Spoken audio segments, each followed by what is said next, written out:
Before first light, the building breathes. Boards creak, pipes clatter, and 100 sleeping chests trade the same warm air. In a fourth-floor room on Hester Street, measuring not much bigger than a modern living room 7 people share. One window, one stove, and one idea of the future.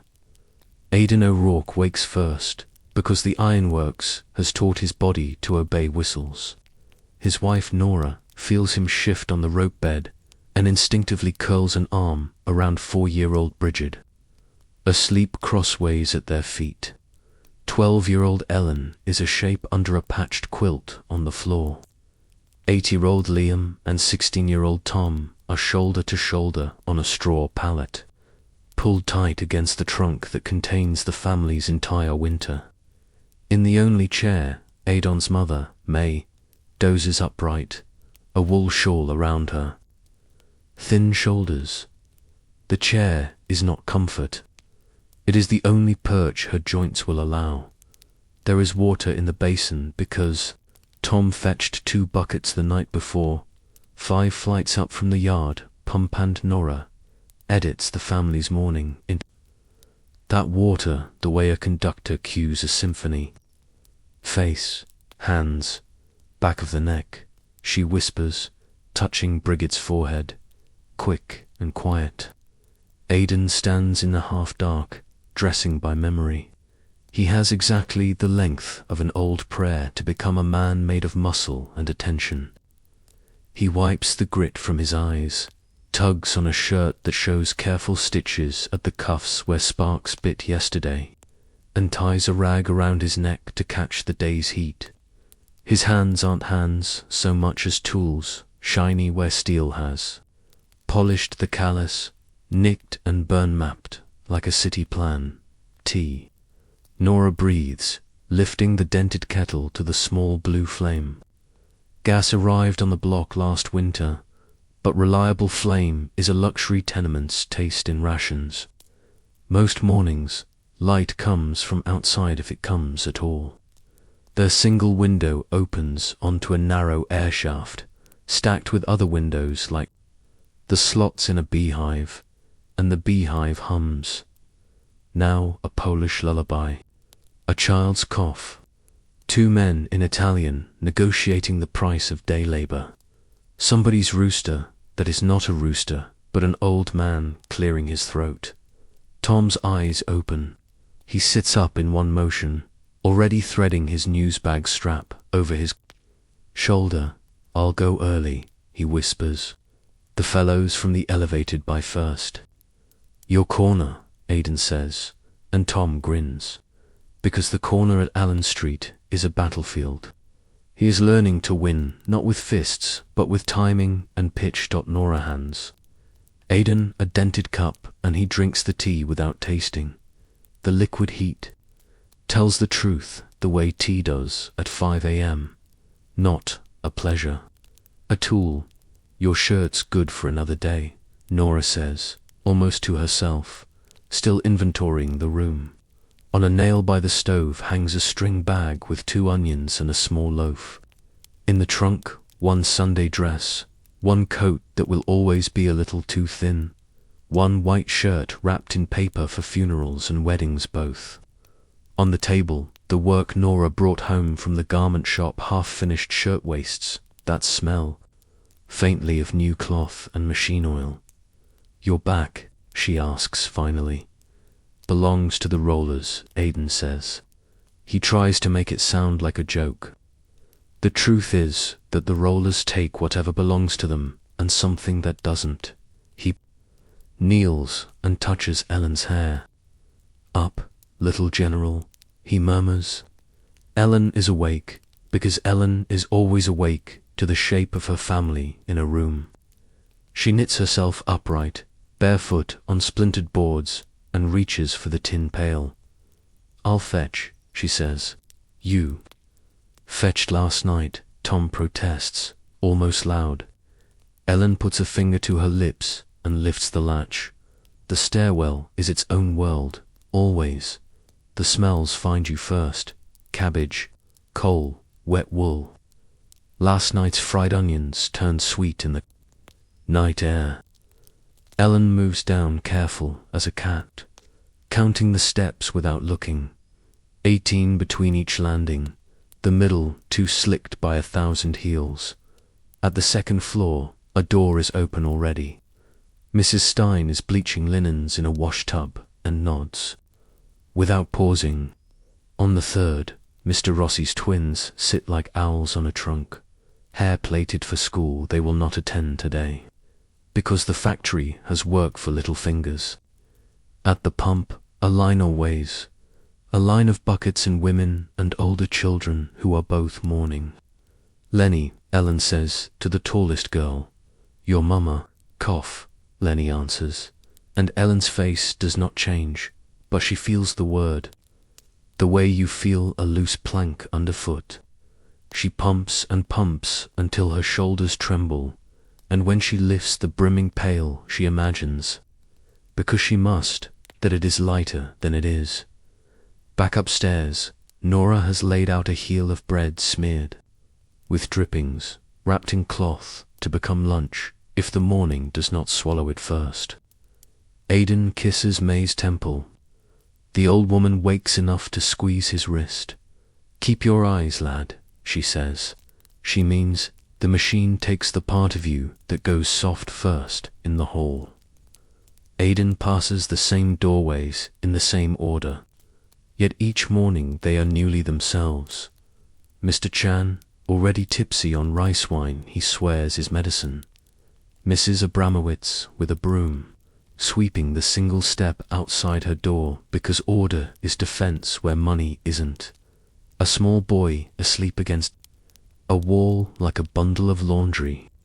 The building's unofficial watchman, an ancient Greek named Panos, lifts 2 fingers from his newspaper. You'll be early, he says, as if early is a place you can be. Outside, the city is an argument that never ends. Hooves ring against stone, wheels complain. Vendors sing their wares like prayers that rhyme. A peddler hisses that he has oranges. A woman has a basket of eggs that may be eggs or may be luck. Down the block, men climb ladders with coils of wire telephone. The word feels like a Deranda crew has opened the street like a wound to lay a pipe whose use Aidan cannot guess. Everything old and new at once. Gas lamps still lit at dawn, and above them, the jagged spine of the elevated railway that throws a moving shadow as the first train clatters past. Asterisk, he cuts through a square where a man with a kind of stage voice is already talking about rights. It takes Aidan a second to hear that he means workers. Rights because the man's coat is too fine for a man who knows the price of smashed knuckles. 8 hours for work, 8 for sleep, 8 for what we will, the man cries. And Aidan thinks 8 plus 8 plus 8 equals a math problem that does not have room for 7 mouths and 1 room, and the bucket that must be carried, and the minutes lost when a child is sick. He does not stop. He does not heckle. He lets the words find their place in the pocket in his chest where he keeps the notion that life could be different without becoming a dreamer at the Ironworks gate. Men stand like punctuation marks. Long dash for men who've done this 20 years. Shorter dash for those who've done it too. A dot for new boys with hands unscarred. Aidan nods to the foreman, Mr. Sullivan, who nods like a man who could forget your name on purpose. The first whistle jumps through the body, and they go in together, a river narrowing into a forge. The heat has a personality. It presses its chest against yours as if to measure you. The floor is a blackboard, sketched with chalk lines and boot marks, and a language of signals you understand with your bones. The furnaces glow like bad ideas. The rollers idle, then awake, then sing. Every machine has a voice. Your job is to hear them all at once, and your own heartbeat not at all. Adon's station is a rolling mill that eats bars of orange iron and breathes out sheet. Two boys with tongs bring the metal like offering. He sets the pressure with a memory of the last time it screamed, and the time before, and the time before that. The leveled piece glows, coughs, sparks, whispers, and hisses, as if it is telling the story of its making while it is made. Asterisk, by 6:30, his shirt is wet to the seam. By 7, sweat burns his eyes. By 8, he is a creature designed to do one thing in one place at one speed, and he is good at it because there is no room anywhere, here or at home, for being bad at it. Near 9. A cry from 3 stations down. It is not the high cry of panic. It is the short curse of a man who knows he has given blood to his day and wishes it weren't so much. Sullivan's head jerks, then production does not weep, and a runner is sent for a rag and a spoon of whiskey. Aidan keeps his hand steady on the lever, because that is how you survive, by not letting the world draw your attention away from the inch of world that can crush you. When the first break comes, the room exhales but does not stop. The furnaces cannot. Men squat in pockets of air near doors and windows and eat as if it is a job, too. Aidan unwraps the bread and finds miracle of Nora's contriving a slice of apple tucked in. It is bruised and perfect. He thinks, without saying it aloud, of the small arithmetic of love. Stitches that appear overnight, a heel saved for a lunch tomorrow that is not promised, a child carried to the pallet so you can turn over and have 1 hour of sleep without a heel in your ribs. You hear it, Patrick asks, appearing at Idon's shoulder, a man with freckles and a half-missing eyebrow where steam once kissed him wrong. Talk of a meeting tonight, Tompkins Square. Aidan chews and looks at the ceiling where smoke collects. I heard air have weight, he says. Patrick grins. Will you go? Maybe I'll send my ghost, Aidan answers. And they both know that men with ghosts still have to clock in tomorrow, when the whistle pulls them back. The afternoon is a long room. The rollers run hot on the left, because the left runs hot when the man who knows them best works nights now, and the newsboy sets the feed like a priest who learned his Latin by sound, not sense. Aidan compensates, muscle memory writing a sentence over a sentence. At 4, they hand off to the evening men, and the whistle that signals shift change is a truce flag between armies who never meet. Aidan peels his shirt from his skin, pulls on a jacket that smells like every day he has ever had, and steps outside where the air is thick but not as thick.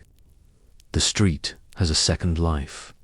Carts with hot corn, men hawking oysters from barrels, children whose day starts now, running, blunt as marbles loosed on stone.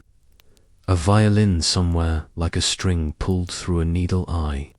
A group of men standing near a lamppost, not standing so much as holding a space with their bodies, so anyone looking can see that something like a meeting might happen here later if no one breaks at first. He walks toward home, past a storefront where a clerk writes in a ledger, straight and fast, and a don's eye catches the sharp dance of numbers. He understands weight and measure, speed and angle, hot and hotter. But the other world, paper belongs to other people. He thinks of Tom, who reads headlines like fortunes, and keeps the boyhood of his face away from men who would take it. And he feels the one clean feeling the world allows a father in his class and year. Not pride, exactly. A kind of forward-pointing relief. At the tenement door, Panos lifts his fingers again. You'll be late, he says, and this time it feels like a warning and a blessing both. Upstairs, the room is a lantern. Nora has put the table near the window to steal the last of the day. May shelling peas in a bowl you could not buy and would never sell. Ellen's handwriting lined up on a slate, careful as stitches. Liam making ships of folded newsprint and sailing them from bed to trunk. Bridget asleep with a spoon in her hand, as if a story paused mid-sentence. "Did you sell?" Nora asks, and Tom empties his pocket on the table with ceremony. Nickels and pennies. A foreign coin that is nothing now but could be luck, if you say so. They eat together soup that tastes like everything it has ever been. Because nothing is wasted, Harand call it dinner. Conversation is news, and whether and who fell. And whether Mrs. Kowalska's cough sounds different. And a rumor that a man came with a camera to the building across the alley to take pictures of how people live. Pictures, Ellen says, curious and stung at once. What for? To show folks who don't come south of Houston that we are not a story they made up, Nora says. Or worse, a story they like. When the bowls are washed, Nora threads her needle. Work waits even in the good light of an evening. Ellen sorts buttons by size and shade because such care makes a garment look like money. Tom reads aloud slow. New words tasted twice. Civil service, telegraph. Strike while May corrects his vowels under her breath out of habit. Aidan sits and watches his family fill the room the way heat filled the factory, complete and total. He could go to the meeting. He could go to bed. He could go on like this forever and nothing would change except everything. Out in the shaft. A violin lifts again and voices gather Russian, Italian, English that sounds Irish on some tongues and German on others. The building, like the city, writes a harmony out of noises that should not fit and somehow do. Aidan reaches for the piece of cloth Nora pushes toward him and takes up the plain hem with clumsy, careful stitches. Tomorrow will ask for all of him. Tonight asks only that he stay. Asterisk, at first light. The fog off the East River makes everything look gentle. It isn't. By 5:30, the docks grind, a wake ropes squeal, gulls argue. A foreman shouts names that sound like numbers and the foundries answer. Aidan's legs carry him the same path, because the body loves a rut. When the world does not, he passes a storefront window that throws his reflection back at him. A man-sized smudge with a jaw shadow and burns, like constellations up his forearms. In the glass behind him, a row of patent photographs, phonographs, a tinplate camera, postcards from a future that keeps arriving without asking at the gate. Patrick is waiting with a dance in his knee. That means he has a story. Sully's been pacing, he says. Mr. Peabody came through yesterday after you left. Owner, Aidan says. Owner's money, Patrick snorts. Owner's hat, on his head, and in his hand for tipping at women in good dresses. He wants numbers that don't trip. Production up, accidents down. In that order, the bell cuts talk and the men move. The foundry is a mouth swallowing them whole. Heat takes charge, boss, priest, weather. The morning job is a batch of heavy sheet for rails. Rails are money, rails are west. Rails are the kind of order rich men drink too. Aidan sets the rollers to catch the first slab. It slides in like a whale that has surrendered to a net. The surface sings when the pressure grabs are long, unbroken. Vowerland, the sound travels up Aidan's arms into his teeth. He rides it, like always, until it gives. Opposite him, a boy named Isaac handles the tongs with his eyes more than his hands, which is how you tell a boy will live. He moves the heat away from the men, instead of waving it around like a flag. Aidan thinks of Tom, and then does not, because if he pictures his son in this room, even in some imagined future, something in the middle of him will crack. At 7, a cough starts wet, human. Too personal for a place that likes to pretend men are parts and doesn't stop. Sullivan looks once, and then pretends he did not. The man coughing, an old German named Karl, fumbles a rag and keeps working, and the men around him silently shift space to steal him a little air. This is how mercy operates here, invisible and practical. By 7:30, the left roller runs hotter than it should again. Aidan hears it before he sees it. Heat tunes a pitch a degree higher, the way a violin string changes when you tighten it one turn to many. He leans into the lever, eases pressure, and glances at the water boy, who is a girl of 10 with a cap down to her eyebrows and a dignity that could shame a mayor. Barrel Aidan mouths, and she nods, muscles a dipper into motion, and the barrel sloshes back a thumb's worth that will be the difference between a day and a scar later. When the foreman walks through, his face writes 2 lines, one for Peabody and one for the men. "Mind your left," he says, without looking like he's speaking to Aidan at all. Aidan nods, and if you asked him that afternoon what Sullivan's eyes looked like at that moment, he could show you the color. But he will tell you he did not look up. Work is prayer when you mean it, and survival when you don't. The minutes gather into a stack, a burn here, a curse there. Patrick tells a joke about a priest and a tailor in a whisper. You can hear over the hammer's shout, because men are tuned to hear jokes the way they're tuned to hear danger. Laughter that doesn't belong in such a room makes the room larger for exactly the length of the laugh, near 9. A new boy on the end press takes his glove off to adjust a wedge and forgets to put it back on before the next feed. It happens. Fast and then slow. The glance, the reach, the mistake, the smash.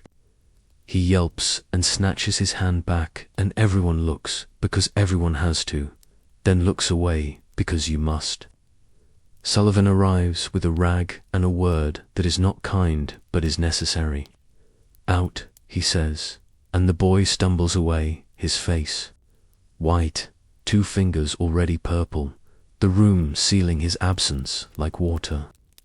Aidan does not think about Jenny, because someone will be thinking of the boy's mother.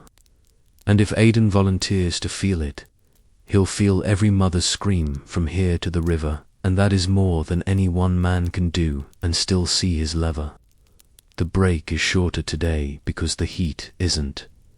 Men lean their backs against black brick and find the cool with their shoulder blades. Aidan chews and swallows and locates Patrick beside him, not because he looked, but because after 2 years, his skin knows where Patrick's elbow likes to be.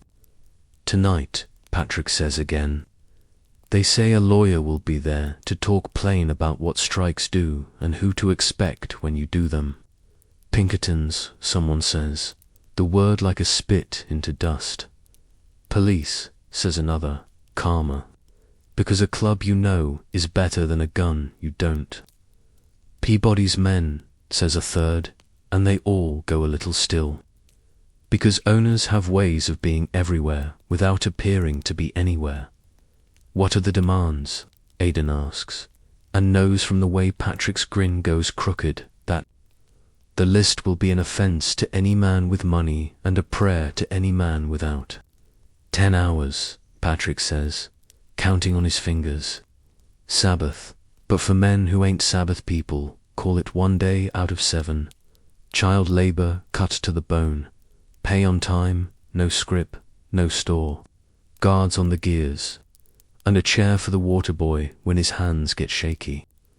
Water girl, Aidan says, because accuracy is its own respect. Patrick nods toward the barrel. Water saint, he says, and the girl hears and grins ice quick. Back to work. The time between 9 and noon is a long bridge. Men who move steel learn how to keep their feet in their heads while their hands are employed.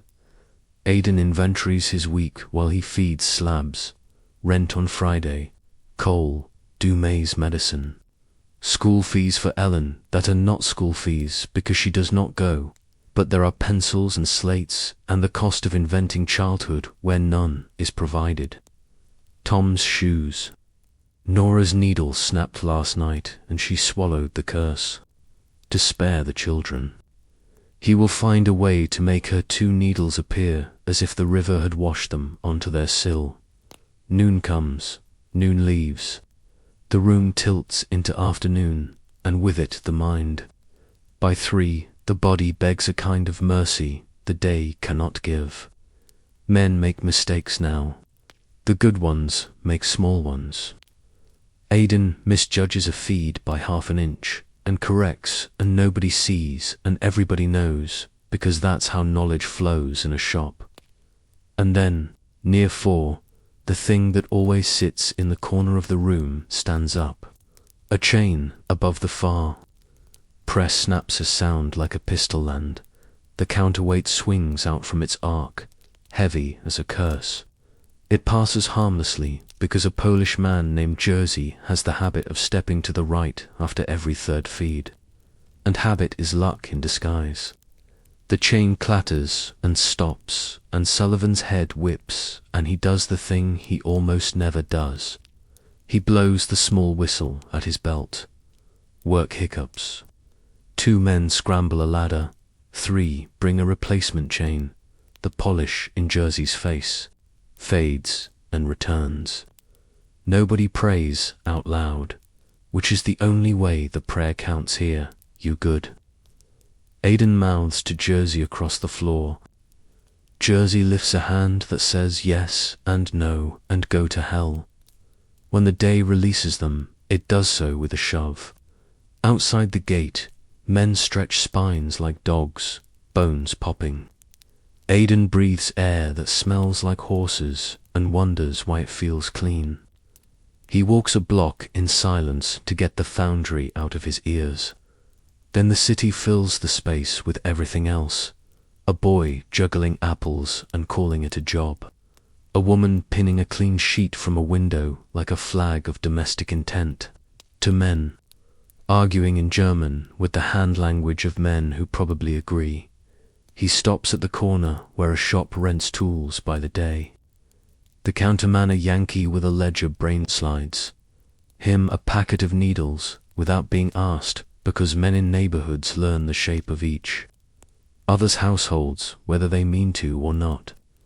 On Friday, the man says, and Aidan nods, gratitude and a small shame making a warm knot under his sternum. On Allen Street. Tom is king for exactly 8 feet of sidewalk. He holds a paper high and invents a headline that is not a lie so much as a borrowing from tomorrow. Railroad. Talks. He crows. Men stand up. He flicks his eyes to Aidan, and the look they trade is a father-son handshake of minds. We see. We know. We'll speak of it when walls are ours. Beyond them, Hester Street explodes into evening. A pushcart of pickles has a line because pickles can be supper. A needle peddler sings the sizes like notes. 2 boys make a baseball out of old socks and string and play a game that is mostly running and laughter until a horse takes the field and wins. Upstairs, their room is a harbour. Nora and Ellen sit by the window pulling perfect stitches through a sea of white. May is telling Bridget a story in which a cow is a queen and a fence is a kingdom. Liam constructs a fort of chairs, which is a fort because he says it is. Tom comes up minutes later, skids to a stop, and puts his coins on the table as if he is paying the city back for something it loaned him this morning. Eat, Nora orders, not unkindly, because she is the kind of general who wins wars by knowing. When her soldiers need bread, after the bowls are cleared, talk turns, because it must. Patrick knocks 2, then Wanan steps in, like a man determined not to bring the whole building with him. Meeting, he says. An hour. Tom. Nora says at once, as if the boy had spoken, and Tom lifts both hands. "I'll mind Bridget," he says, then drops them and looks at Aidan. And there is the truth of it. He cannot go, and he does not want to not go. "I'll go and look with my ears," Aidan says. "I'll be back when the room is still a room." He washes and changes his shirt, and the family makes space for the leaving the way a ship makes space for a man stepping into a small boat. Out on the landing, Panos nods from his chair. "Don't give them your name," the old Greek says, which is a blessing in this place. This year, at Tompkins Square, the lamp glow makes faces into masks.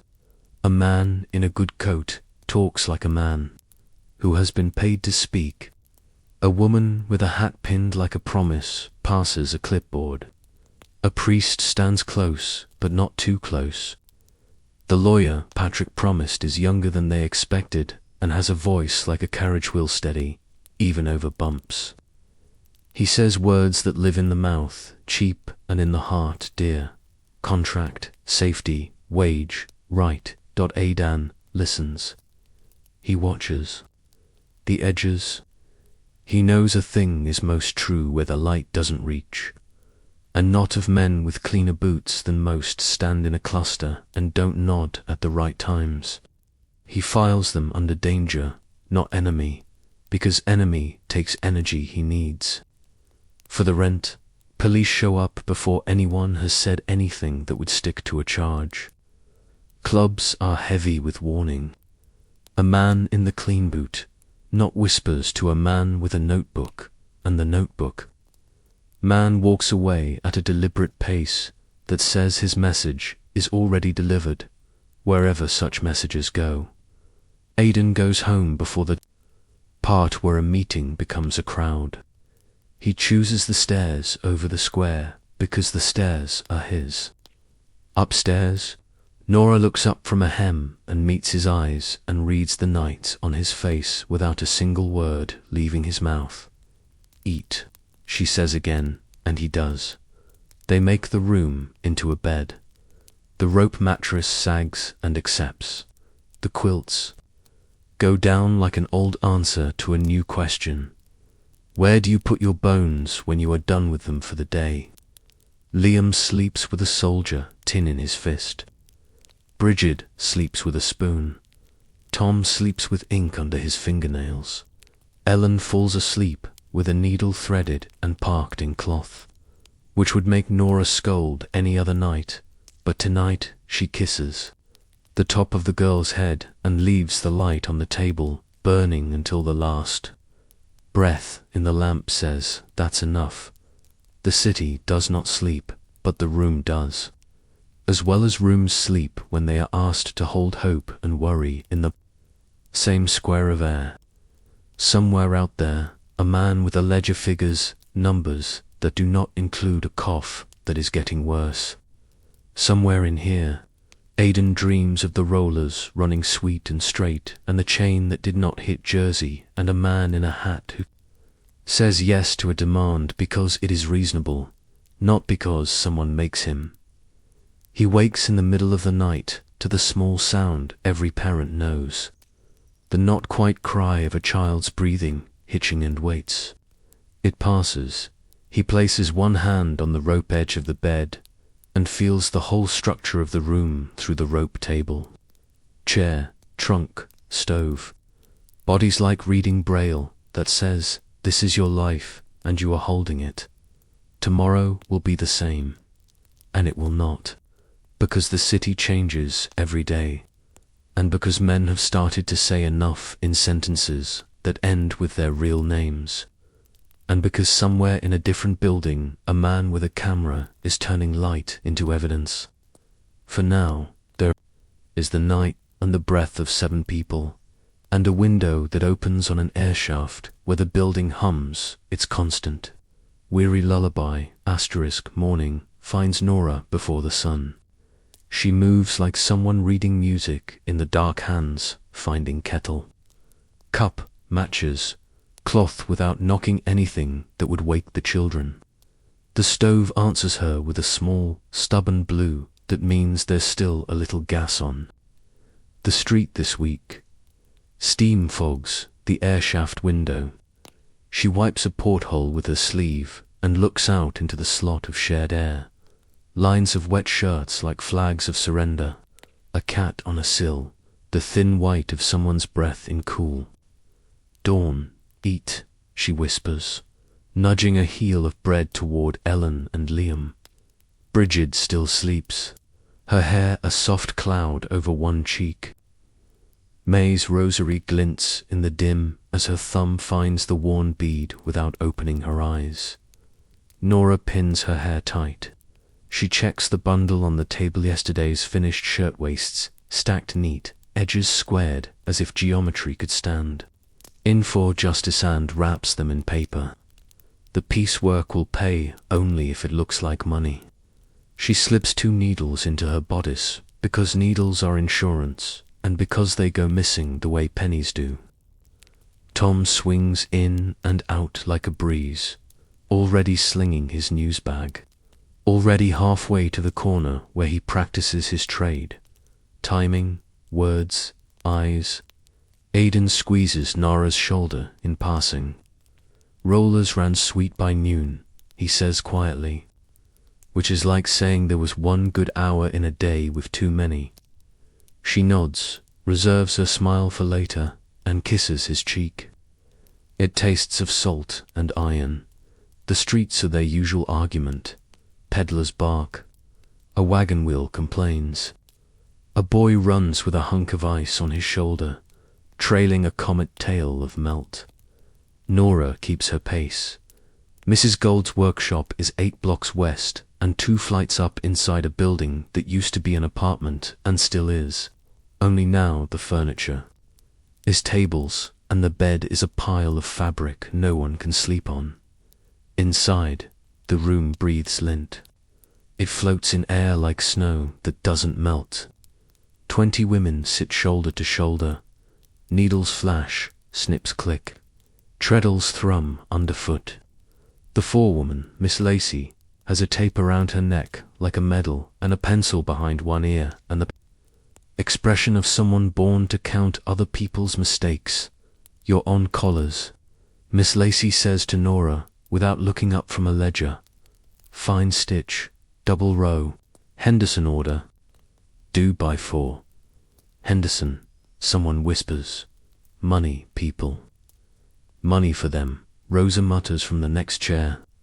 Rosa is 19 and has a laugh that gets girls through the day and a temper that keeps them from accepting less when less is offered. She's quick with the needle and quicker with words.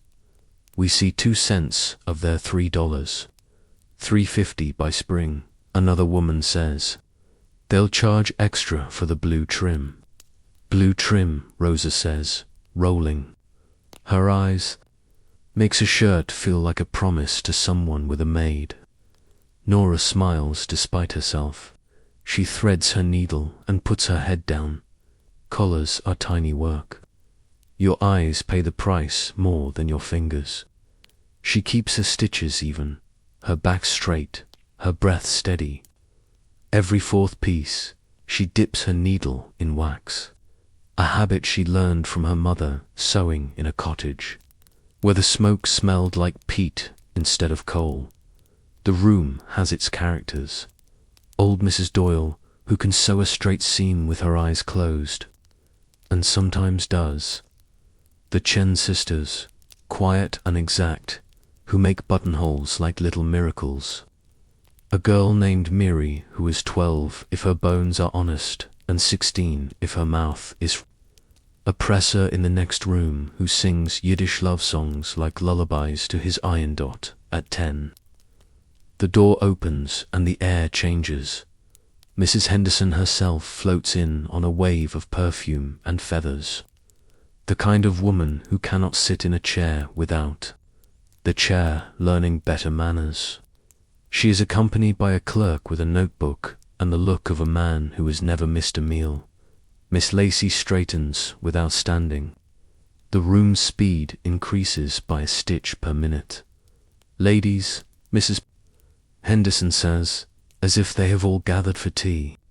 She lifts a finished shirtwaist and admires the blue trim at the cuff the way you might admire the colouring on a bird. This detailing is quite smart. She smiles at Miss Lacey, not at the women whose hands made it.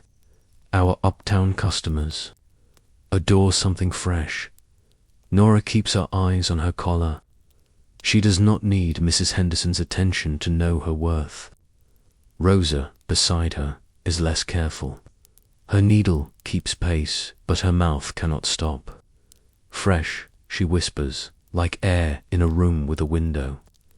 Miss Lacey hears without hearing and taps her ledger. Hands, girls. Mrs. Henderson glides on, examining stacks as if they were flowers, and safety. She trills, as if the word were a fashion. You've had no incidents? None, madam, Miss Lacey answers. Her voice is sugar over steel. Our girls are diligent. Water. Barrel by the door.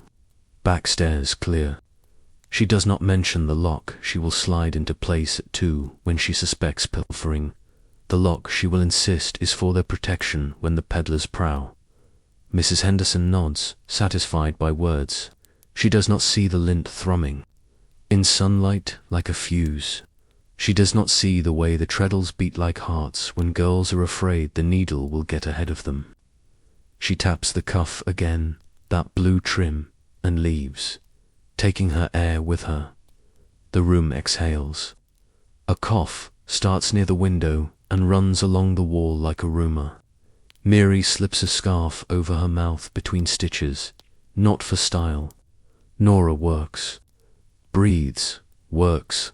Near 11, the door opens again, and this time the air pulls in a different way, as if the room is a chest and someone outside just took a deep breath. A man stands on the threshold with a wooden box on 3 legs and a face that looks both kind and hungry. He is not the first to come with a camera this month, but he is the first to ask permission properly. Good morning, he says, hat in hand. His accent marks him as educated and foreign in the same heartbeat. I'm taking pictures of workrooms to show how industrious our city is. The line is harmless and half true. The women read it with the speed of people who have been read by strangers their entire lives. Miss Lacey hesitates exactly the length of a coin changing hands and then nods. Make it quick. The man unfolds his camera like a magician with a trick he can't quite believe works. He sets it near the window to steal the last of the winter sun. Don't stop, he says gently. Please do not pose. I want the truth of your hands. Rosa smirks. Truth of our hands. Does your truth pay rent? He opens his mouth to answer and closes it again. My truth can start conversations that change laws, he says finally, soft, and he sounds like he wants to believe it. Nora doesn't mind the lens. Let them look. Let them see neat stitches beside red eyes. Let them see the way young backs bend old. Let them see the barrel by the door and ask why the door is locked from the outside. Exactly when the owner is most afraid. The camera blinks its slow eye. The room continues. Click. Needle. Click. Breath. Click. Work. Get. Work. At noon they break because hunger insists. 15 minutes. Bread and talk. Rosa shares a pickle with Miri. The Chen sisters bring dried fruit like tiny jewels. Old Mrs. Doyle tells a story about a foreman who lost his temper and found himself outside with his hat in his hand, and it is funny because it is almost possible. 2 women argue softly about unions. One says they save lives. The other says they cost rent. Nora listens. She has the union living in her pocket like a stone she rubs when she walks. She knows what Aidan hears at night meetings and what he does not say, because fear has teeth and marriage requires you to keep some of your skin. She knows the names of 3 girls who have died in fires, in rooms like this, in other blocks, other cities. She knows she'd like to be part of a change that lets Ellen be a child for 1 more year. Back to work, Miss Lacey clicks her pencil. Against her teeth, a metronome. Henderson wants 30 by 4, she says. Thread faster than you think you can, and then 1 more notch. The treadles spin, the room tilts, needles blur, and then, because rooms like this collect small dangers until one of them tries to be large, a thread of smoke rises from the trash bin near the press. It is nothing at first, only a whisper, but Rosa smells it and says the word no one wants. To practice fire, every head snaps, every hand freezes. Miss Lacey moves faster than her pencil. She grabs the barrel ladle and douses the bin. Sizzle, dark. Someone opens the window. Air rushes in with its own appetite. For a heartbeat, panic pads into the room and lifts its head, and then Nora speaks low and plain. Door, she says. The lock is not slid, not yet, but there's a chain hung ready. Miss Lacey follows Nora's eyes, and for once her voice has no ledger in it. Out, she commands, and they file to the landing calm, brisk, zipped like a single seam dot in the stairwell. They breathe. The smoke is already gone. A small thing burned before it could become a big thing, like a temper swallowed. The presser from the next room appears, with his iron held like a weapon against a fire that isn't. He laughs, shaky. A hero. Rosa says, with a hot spoon. Miss Lacey counts heads twice. She looks almost human. Back, she says finally. We lose time. We can't lose the order. She does not say, I will not lock you in. She does not say, I almost did. The last hours are a blur. Fingers fly. Eyes ache. When the clock says 4, it's a relief that feels like a fall. They stack the Henderson pieces in a box lined with brown paper as if tucking a child into bed. Miss Lacey marks each woman's tally. 18 collars, she says to Nora. 3 cents apiece. 54 cents today plus yesterday's hand-in. See Mrs. Gold for cash. Her tone says, you have earned exactly enough to keep needing. To come back, asterisk. Mrs. Gold counts coins behind a curtain like a banker at a church bazaar. She keeps a pencil in her bun and scratches numbers as if they are prayers. She pushes Nora's money across the table with her index finger. There is more work. She says, small aprons, 2 cents, due Monday. I'll take 10, Nora answers. 10 is honest. 15 would promise sleep she cannot pay for. Outside, the day has the color of pewter. She walks faster, going home, because home is where things make sense, even when they don't. On the corner, Tom has moved to catch the evening rush. Railmen meet, he calls. 8 hours talked. He sees his mother and lowers his voice. I kept away from the boys on Cedar, he says. They were collecting. Good, Nora says. I prefer you collect headlines. He falls. Into step and counts his coins without showing his handful to the street. A clerk at the shipping office spoke to me. He tries to make it casual. He said they need a boy who can read numbers, clear, and not fall asleep at a desk. Nora glances sideways. And can you?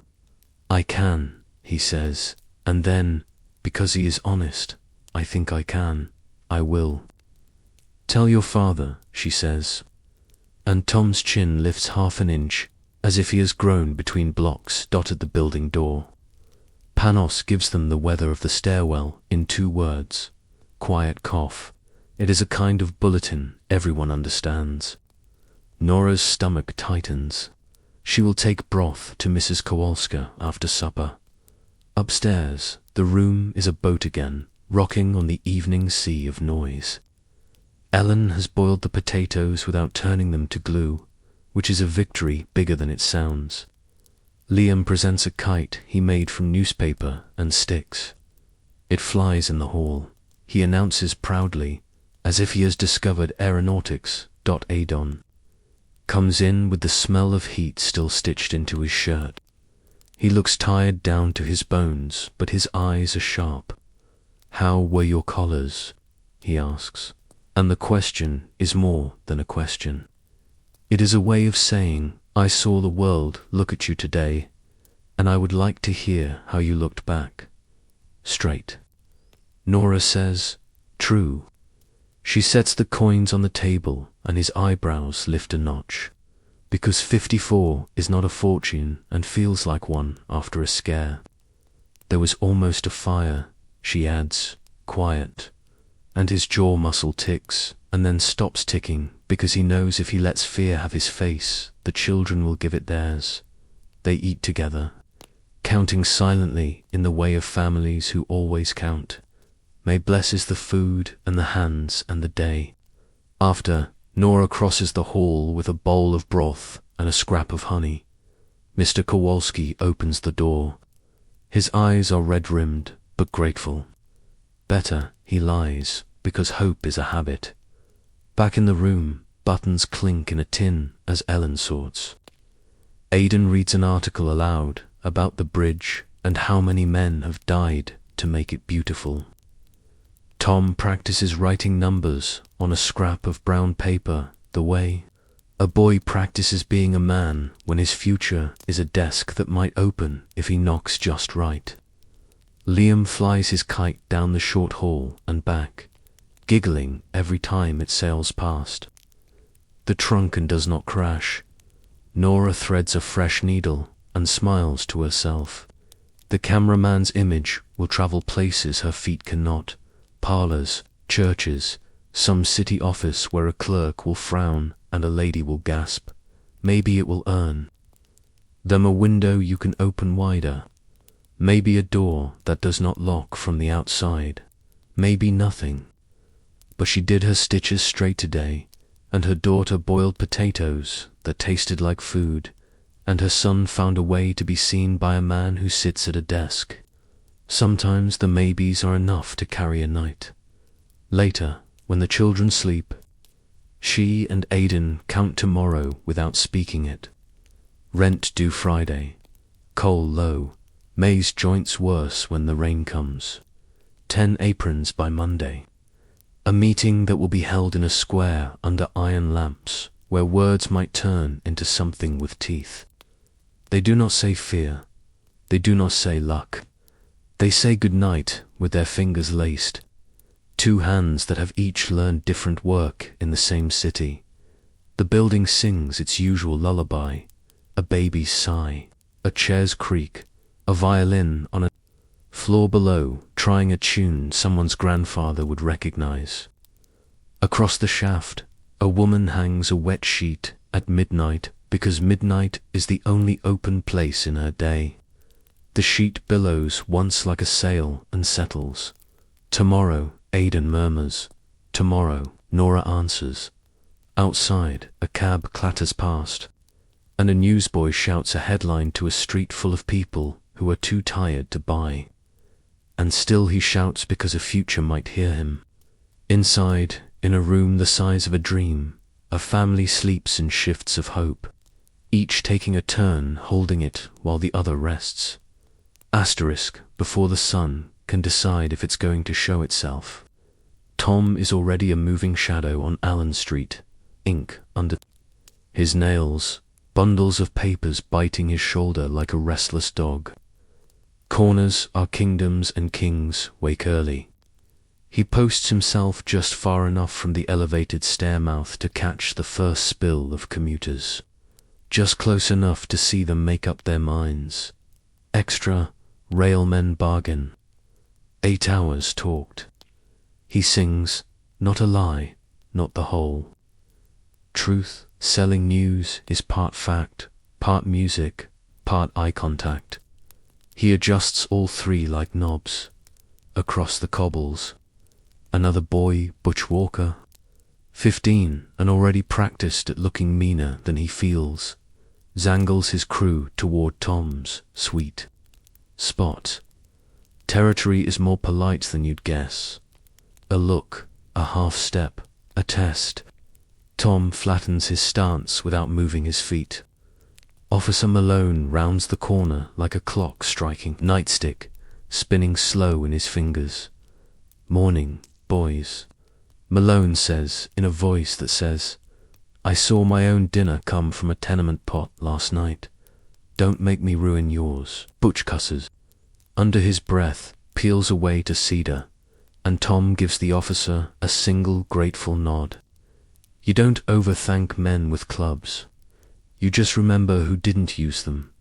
By 8, his stack is light enough to count with pocket fingers.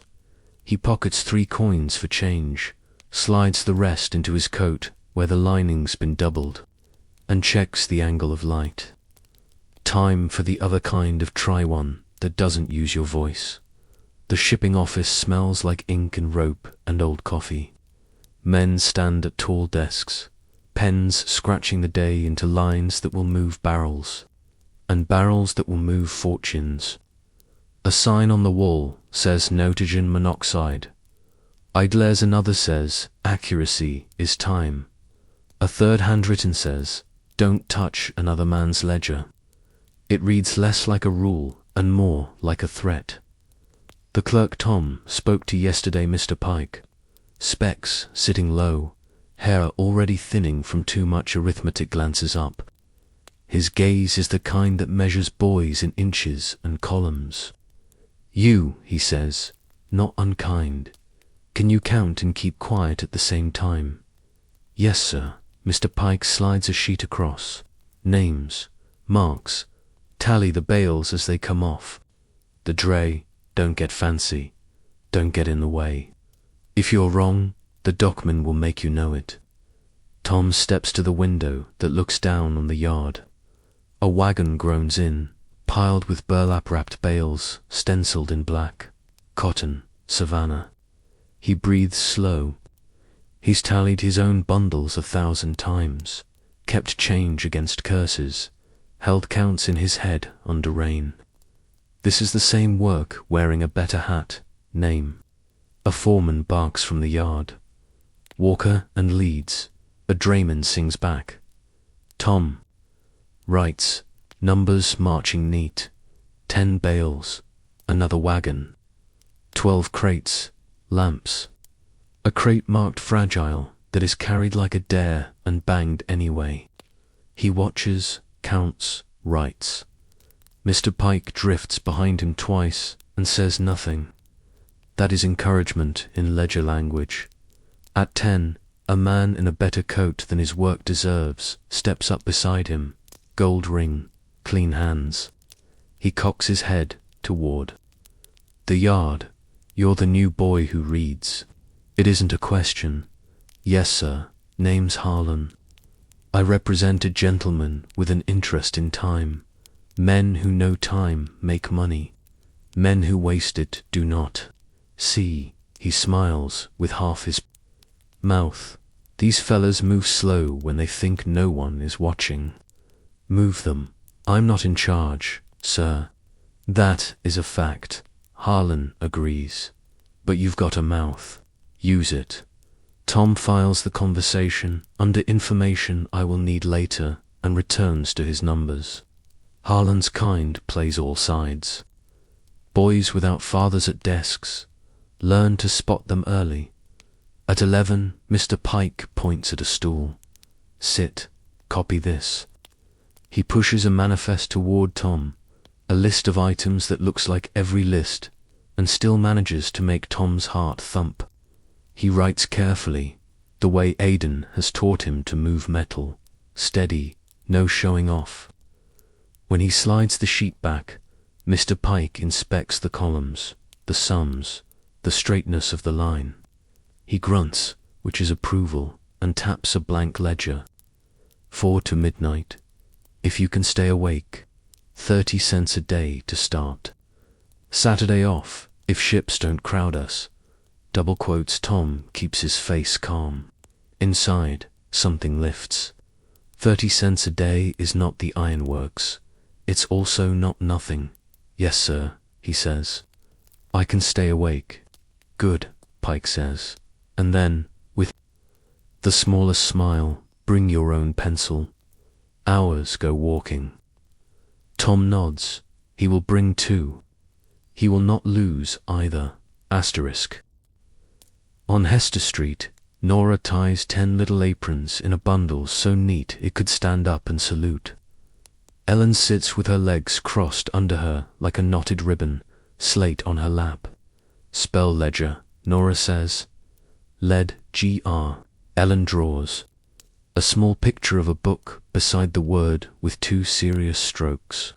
Spell cough, she challenges, and Nora makes a face. Because the word has taken up residence in their hallway, and spelling it feels like inviting it to supper. C-O-U-G-H, Nora says anyway. And you keep that word away from your sister. They knock next door.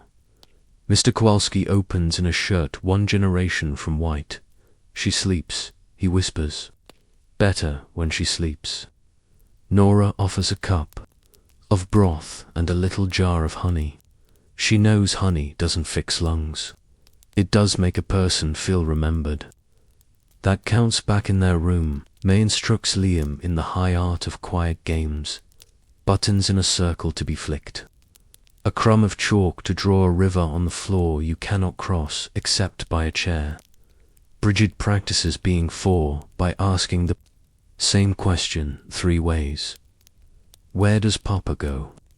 When does Papa come back? Does Papa bring an apple? The answer to the last one is yes when luck is feeling generous and no when it isn't. Maybe, Nora says, which is the truth that doesn't make anyone cry.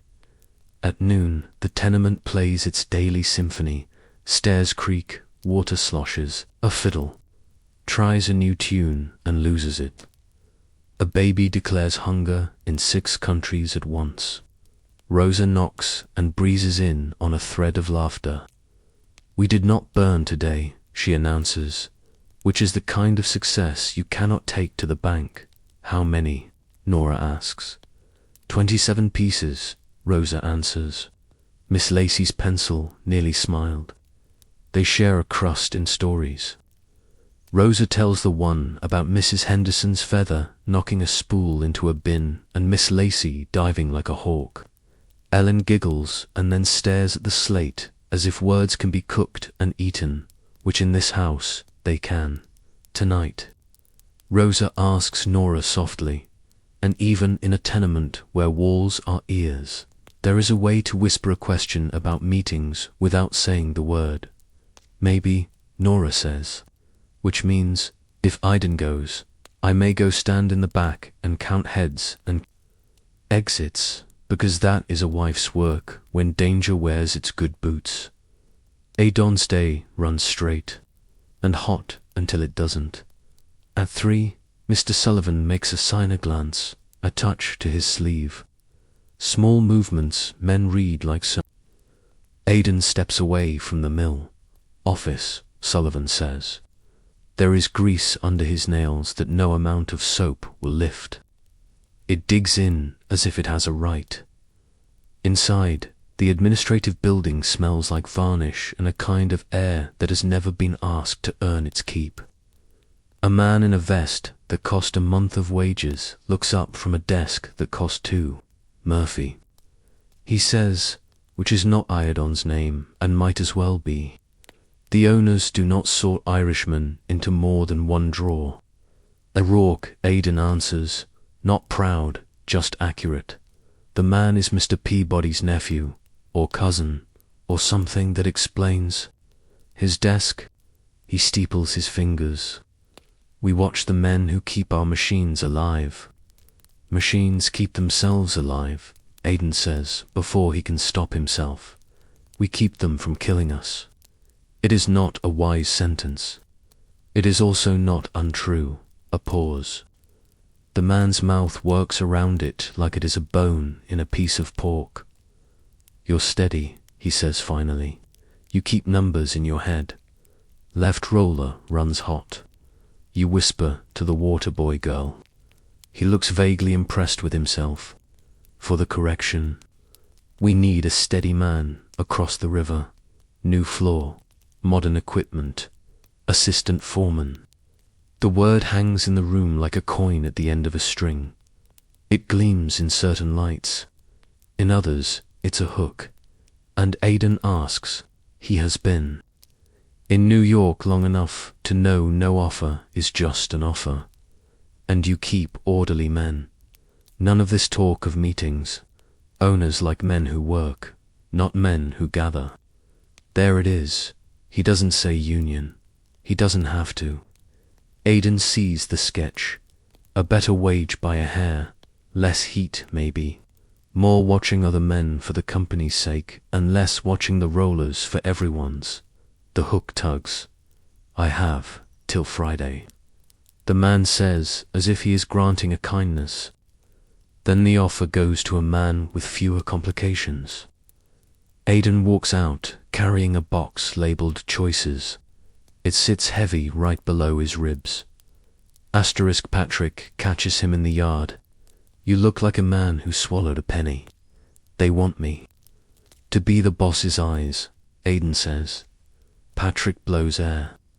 They always think moving a man 2 feet higher is a raise. It is, Aidan says, honest, until it isn't.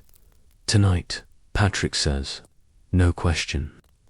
They both know why.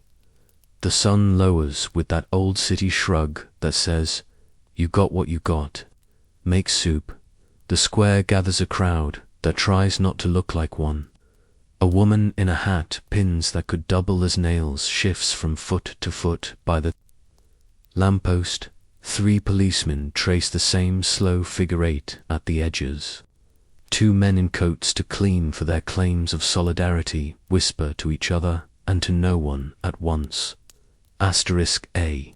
Young lawyer with hair that hasn't learned to lie stands on a crate. He speaks like a man who still believes paper can beat a club if the words are neat. 10 hours, he says. Safety rails. Pay on time. No dockings for invented sins. Babies out of factories. A woman calls strong. Put them in schools instead. Babies out of factories, he repeats, louder. And faces lift like flowers following a moving sun. Aidan listens and counts, always counting. 3 exits. 6 men who look wrong in their boots. A flash of gold at one wrist. A signal from a hat brim to a policeman's eye. He edges toward Patrick. Leave early, he says, not because he is afraid and not because he isn't. The lawyer is building. To a line he will be proud of later when clubs fall like rain. The first strike is not dramatic. It is a shoulder pushed too hard, a face turned, a reflex. And then every man is 10 men, and every fear is a prophecy. Aidan catches Patrick's sleeve and yanks. Go, he says, and Patrick goes, cursing. And laughing, because men who work with hot metal are stupid about danger and also, sometimes, too smart. Aidan takes 1 club to the rib hard. Blooming that reminds him how fast you can be turned from citizen to obstacle. He puts his hands up, palms out, and puts his head down, chin in. He lets the crowd carry him to the street where tenements are tall and stairwells are hometowns. He leans into a doorway until breath comes back. Honest. Asterisk name. An officer. Barks, but Aidan has melted into the building in the way of tenants who know the shape of their own woodwork. Panos sits on his chair on the landing 3 steps up and holds still as a cat in a sun patch. The officer looks past. moves on. Upstairs, Nora has left the lamp lit low and the latch unlatched. He slides inside, shuts the door with his heel, and sees exactly what he needed to see. Ellen's head bent over her slate. Liam asleep with buttons stuck to his shirt like medals, May knitting faith into air. Bridget open-mouthed in her sleep and snoring like a very small saw. Nora doesn't run to him. She sees his side already purple under the shirt-hand folds. The look into her pocket for later. Eat, she says, even if it's only hot water with an onion thrown at it and a chunk of bread. He eats and tells his version. Short, true, without the parts that would make Ellen stare at the wall for an hour. Clubs? Tom asks, trying to sound like a man asking, not a boy. Clubs, Aidan confirms, and too many nice coats. Tom swallows. Mr. Pike took me on, he says, like a boy bringing home a fish bigger than his arms. For 2 midnights. 30 cents. If I don't make mistakes. He shows the neat columns of his test sheet as if they are proof he exists. Asterisk Aidan reads those numbers like a priest reads the book. Aloud and with gratitude he tries to hide. Straight lines, he says. You always did have a hand. I'll miss some evenings, Tom says. Half apology, half pride. We will miss your noise, Nora says. Bring us new ones. They settle into the night the way sailors settle into hammocks. Practiced, grateful. Aidan stretches carefully so his rib doesn't remind him every second who runs this city. Nora lays 10 aprons out and sets her jaw in the shape of 10 finished seams. Tom stows his new pencil in the crack in the wall that has swallowed better things and given none back.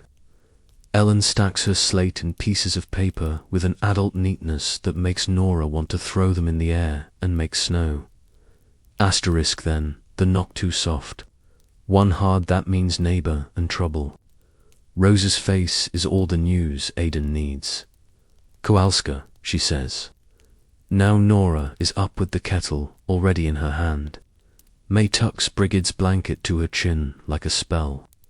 Tom posts himself at the door as if 12 inches and a latch can stand between his family and the world. Asterisk. Across the hall, the room is too quiet. Mr. Kowalski holds his wife's hand like it is the only rope on a cliff. Hannah's breath is a shallow runnel. The women move like they have practiced this dance, because they have. Cool cloth. Open the window 1 finger's width. Say the prayer you know and the one you don't. In a corner, a neighbor crosses herself left to right, another right to left. God has more than one map to the same house. When the end comes, it is not dramatic. It is an exhale that is more complete than the others. Mr. Kowalski makes a sound that men make when they are introduced too early to a future they didn't ask for. Nora takes the ladle from his hand before it falls. Rosa's strong fingers smooth the blanket. May arrives without her shawl and begins the small arrangements, a candle, a sheet, a chair, turned to face the wall. These things matter, they say. Human. Back in their room, after the first wave of necessary tasks, Aidan sits, heavy, and feels every weight of iron, of clubs, of choices with strings, of a neighbor's grief settle on his bruised ribs. He looks at Tom, at the pencil, at the neat columns. We'll go to the bridge on Sunday, he says suddenly, if there's a Sunday left. Watch men put a road in the sky. See how something holds. Tom's face opens. Yes, he stops himself. Here's the boy in the word. Corrects. Yes. Nora lifts an eyebrow that says the ferry costs. And Aidan answers with a small tilt that says, I know, and I've got it, and if I don't, I'll find it. The kind of married conversation you can conduct with eyelids. Asterisk, they sleep as they can. The building rests badly, the way buildings do when death has crossed a threshold and the air remembers. Toward morning, the watchman in the street calls the hour, 2 o'clock, and all is well. He lies, because that's the job. Inside, a family lies in the dark and believes another kind of sentence. Not all is well, and we will get up anyway. At first Grey Aidan wakes. Every morning he takes stock of what hurts and what can be ignored. Today the bruise demands a say. He presses it once, as if negotiating, and dresses in the shallow quiet. Nora's eyes are already open. "You'll answer the man?" she asks. "Not yet," he says. The hook is shiny. He wants to look at it in daylight before he decides whether to bite. "I'll ask Patrick what he thinks when he can stand without swearing." "Ask me too," she says, and he nods, and that is the other promise they keep. The one that pays even when money doesn't. 2 minds for 1 life. Tom ties his shoes with clerk precision. Ellen hugs the slate the way some girls hug dolls. Liam pockets 2 buttons because treasure is better when it clicks. May shuts her Bible like a ledger, paid in full for now. Outside, the city clears its throat. The river flexes. The bridge waits with its cables humming a song no one has heard yet, and everyone will learn. In a tenement kitchen, Nora sets the kettle. "Eat," she says, "the benediction and the plan." In a foundry yard, Aidan lines his breath up with the whistle. In a shipping office, Tom sharpens a pencil all the way to the point and promises himself he will not break it. Corners and ledgers, clubs and cameras, aprons and iron, all of it the same story told 12 ways. What it costs, who pays, what we do next. Asterisk, dawn comes grey and thin, the kind of morning that asks for quiet. The news has already run the building. Hannah Kowalska is gonna land. The tenement moves with the soft-footed choreography that follows loss. Doors open without knocking. Kettles lift without clatter. Women arrive with what they can spare. A jar of broth, a loaf with the end cut off straight, a handful of apples, spotted but sweet. Men nod and say little. Grief here is a private thing, done in public. Nora's first act is heat. Water for washing, tea for steadying, steam to soften the room's hard edges. She has already laid out the black shawl that makes no difference to the weather and all the difference to the day. May ties her own kerchief tight, rosary coiled in her palm like a compass. Ellen tucks a clean hank of linen into her apron and asks only, "Buttons?" which is her way of saying, "Give me a job." Across the hall, Mr. Kowalski sits beside the bed that is now a bier. He looks small, which is wrong on a man who hauls sacks at the docks for a living.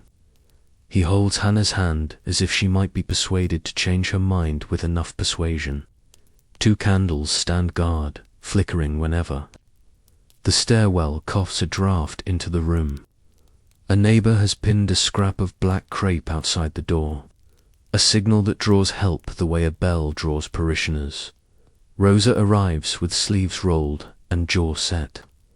"We do this right," she says, not bossy, exact. The women work in the old rhythm, the one handed down mother to daughter with recipes and lullabies. Wash and dress, comb and smooth, close the mouth, cross the hands, set the pillow just so. There is love in small adjustments. There is dignity in starch. Nora catches Ellen's sleeve before the girl crosses the threshold. "You can help with the door and with tea," she says gently, "not with the bed." Ellen nods, swallowing. The argument she had ready: 12 is old enough to want to be brave and young enough not to be asked. The men handle business. Mr. Abramovitz goes to the undertaker on Orchard Street. Mr. Fuchs to Father Keane at the church. Mr. Panos, who knows how to stand in a doorway and get answers, posts himself at the building entrance to direct arrivals. A subscription list circulates, headed "Rent for Kowalski," and coins appear from places where coins should not exist. The lining of a cap, a jar behind a brick, a child's pocket where treasure lives with lint. Aidan knots his bootlaces slow. Bruise or no, the Ironworks does not pause because a neighbour's chair is empty. But he lingers a minute anyway, palms on his thighs, feeling the day like a weight he has to learn how to carry before he stands. "I'll be back before dinner," he says to Nora, and she hears in the tone the other sentence. "I will come back. You'll answer about the job?" she asks. "I'll think," he says, honest as always. He wants to say yes to the part about less heat and more pay, and no to the part with the hook. He wants to say no to everything that feels like betrayal, and yes to everything that feels like relief. He wants there to be a version of the answer that feeds everyone. There rarely is. On Allen Street, Tom works the morning rush with a new edge of concentration. His counts, always steady, have acquired a second hand, the mental clock of someone who now thinks in shifts. 4 to midnight, Mr. Pike said. "Bring your own pencil. Don't get fancy." Tom has already splurged on a pencil with a decent point and a paper collar, so his shirt looks less like a day on Hester Street and more like a desk. He will keep both clean until 5 minutes before midnight and feel taller than his boots. Down by the river, the docks are a different city. The air tastes like rope and brine. Stevedores call in Irish and Italian, and a kind of English hammered into usefulness. A sign tacked to a timber reads "No credit, cash on delivery." Another, in a better hand, warns against pilferage with a list of consequences longer than a man's arm. Tom clocks it all like headlines. He's learning a second language out here. The grammar of freight back on Hester. The wake begins even before the undertaker's man arrives with the black-edged notice. Women come bearing pans and stories. "She showed me how to pin sleeves so they don't twist," says Mrs. O'Brien. "She sang from her window last Christmas," says Mrs. Finkelstein. Said the tune was Polish and the words were everyone's. A Ukrainian grandmother crosses herself in a way that starts from the other shoulder. May answers with her own sign and a nod, and the air between them says, "We disagree about heaven and agree about everything that matters." Father Keane steps in soft.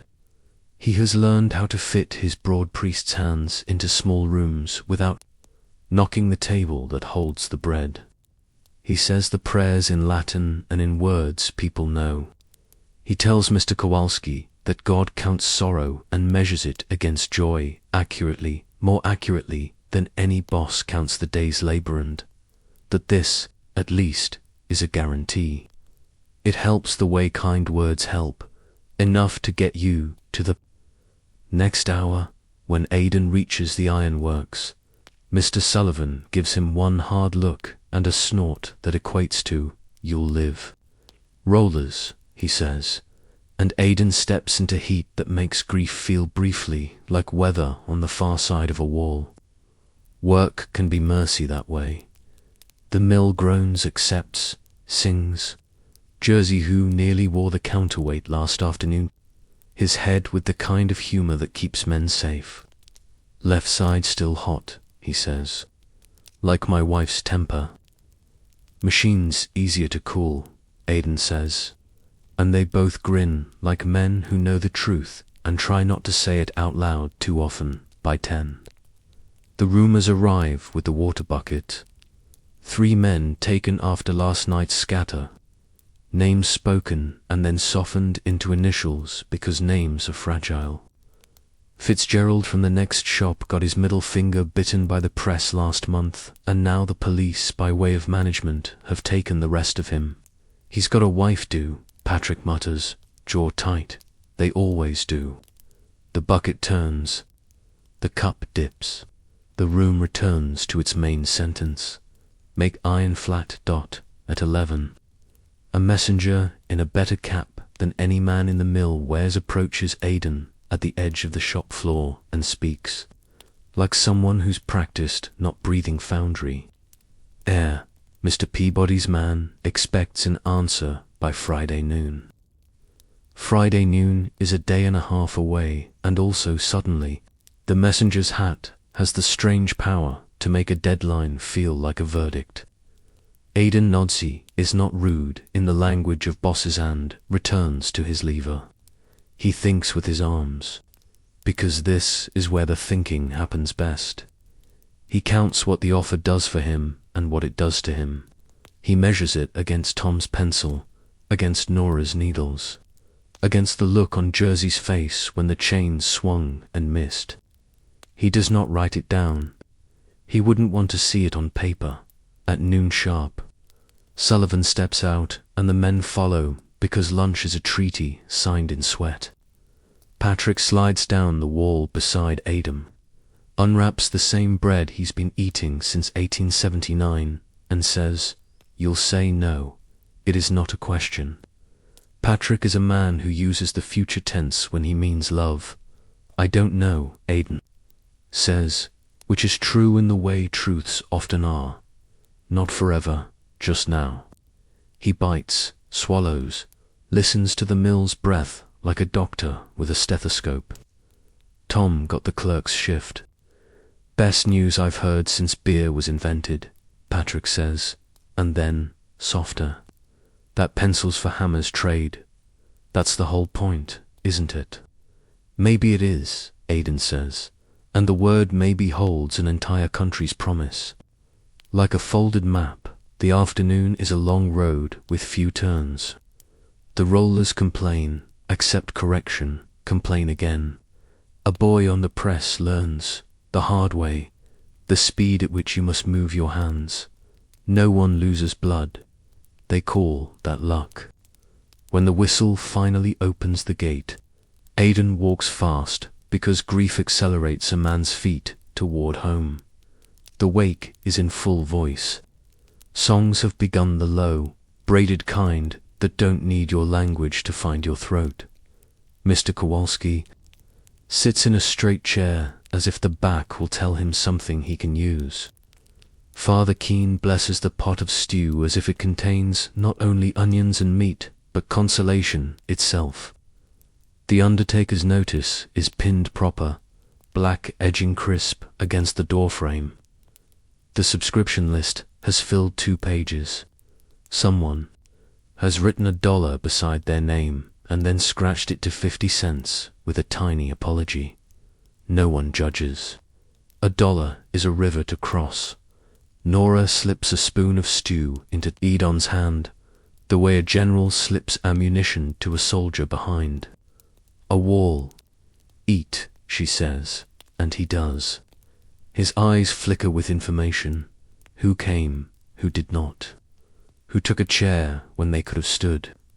He is counting again, always, this time in the coin of character, Rosa, who has been solid since dawn, lets herself cry at last 2 minutes, shoulders shaking, face turned to the wall, and then blows her nose and laughs at a thing May says about grandmothers who run the world in slippers. The room tilts back toward balance as evening lowers. Tom puts on his best, clean the paper collar, the scrubbed hands, the hair tamed with water and consequence, and checks his pocket for his pencil as if it were a passport. "I'll be home." After midnight, he tells Nora, and in the tightness around her smile is the thing every mother learns to say to an older child. "I will be asleep and not asleep until the latch lifts." The shipping office at twilight glows like a stage. Lamps throw circles of attention on ledgers. Men at high desks build order out of lists that will become motion at the river. Mr. Pike nods at Tom. Not warm, not cold an office welcome. Manifest checks first, he says. Then we copy. Don't ask the dockman for favors. Don't accept theirs. Harlan will try to be your friend. Let him be his own. Tom posts at the window and counts incoming the way a banker counts. Peace, wary, exact. He writes neat. He keeps the pencil from breaking. He makes small choices. Do I call this crate damaged or just dented? Do I believe the drayman who says 12 when I see 11.5? His honesty is not loud. It is a habit. Harlan appears as if conjured by suspicion. He looks at Tom's paper the way a cat looks at a new chair assessing. Not whether it is good, but whether it will belong to him soon. You're quick, he says, voice friendly in the way a hand is friendly when it pats your pocket to see. What's in it? Quick boys, get ahead. Asterisk, Mr. Pike says accuracy is time. Tom answers. Mr. Pike says a lot of things, Harlan replies. Sometimes the world says another. That crate there, he points to a box with a chipped corner. Half the stenciling rubbed off. It might not need to be counted twice. Some items have more owners than one. Tom's pencil pauses. He tips his head, not slow, not fast. Sir, just. A thought, Harlan says. Smile, not reaching his eyes. Some things go missing en route. When they go missing unnoticed, no one has to be angry. Tom writes one damaged in a neat hand, then adds a note Mr. Pike will read and Harlan will not. He knows adults who like to see what boys will do when left alone with ambiguity. He decides to be less interesting. Inside, Mr. Pike collects the manifest and reads it like a man judging a horse. Legs good, eyes bright, heart unknown. Clean work, he says at last. You spell better than most men down there. My sister checks my spelling, Tom says before he can help it, and blushes because he sounds 9. Pike's mouth twitches. Keep letting her, he says. Spelling mistakes cost money. The hours from 8 to midnight are a new kind of tired. Tom stands on a stool half the time so the desk fits his height. He learns the smells of goods. Coffee sharp, molasses slow, kerosene like a warning you can taste. He copies port names onto lines until Savannah and Galveston and New Orleans feel like neighborhoods separated by commas. When the clock at the far end rings 12, his hand aches and his head feels full and clean. He has not dozed. He has not broken his pencil. On the way home, he buys a bruised apple with his own money and eats it in 4 victorious bites. Back at the wake, the stories have turned from Hannah's illness to Hannah's life. It is a way of pulling the room back toward the living without denying the dead their place. Mr. Kowalski listens like a man drinking water after weeks of salt. Aidan sits with him a while in the quiet between songs and says nothing useful and everything necessary. Men who work with their hands sometimes give their best comfort with their presence, alone, asterisk. When the hour grows late, the way hours in rooms like this do. The neighbors slip away in 2s and 3s, leaving Mr. Kowalski with a blanket over his knees and Rosa asleep for the first time in 20 hours in a chair.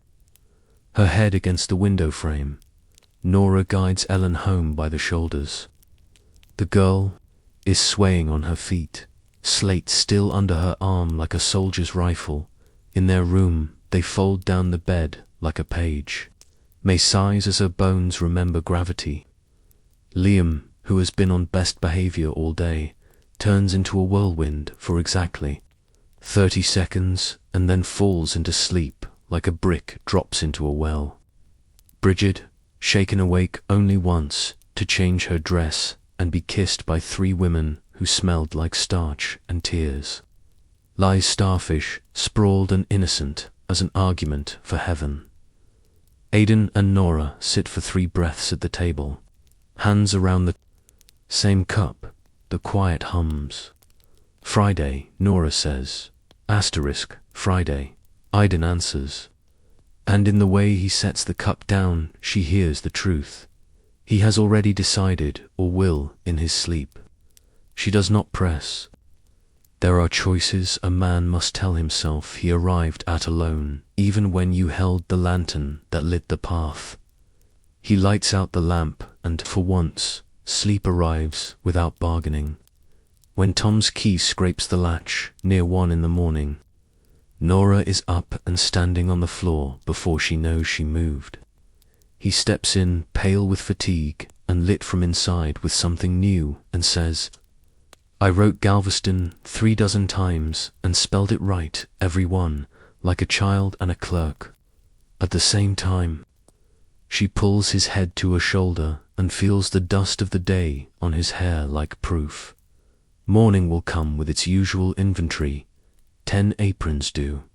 Nora's needles, Ellen's spelling, May's joints swollen, Liam's shoe starting to split. Brigid's eternal question upon the undertaker's cart will creak. Father Keane will say the words over the grave. Men will remove their caps even if they disagree with God for a day. The subscription list will reach a number that won't be enough, and somehow will be. The Ironworks will whistle. The shipping office will tally, and Friday will wait at the end of the block like a man with a hat who knows your name and pronounces it wrong but has power anyway. America. This week is a ledger that records everything except the most important debts and credits. Who owes whom for a door left unlocked when smoke rose? Who owes whom for fists held at their sides when clubs fell? Who owes whom for a boy's steady hand at midnight and a woman's steady hand at dawn? The bookkeeper doesn't have columns for those. Families do. Neighborhoods do. They count in meals and favors, in stitches and shared buckets, in coin when coin can be spared and in time when it can't. The wake ends, as all wakes do, with a walk to the edge of the city and back. The room exhales, the crepe flutters, the door becomes just a door again. In the evening, Aidan takes a scrap of paper Nora saved from a bundle and writes a single word on it. Practicing for tomorrow. No. He folds it twice and puts it in his pocket. He doesn't need to carry it. The answer has already found its home in him. But it comforts him to feel the shape of the word against his thigh as he climbs into bed beside the woman who will make the rest of the week possible. Outside, the watchman calls, 3 o'clock and a fair night, and for once the sentence lands somewhere near true. The bridge's cables hum down river in a wind built far away. The city bloody knuckles, bright teeth keeps, marching toward a future that is partly miracle, partly machine, inside a 5th-floor room.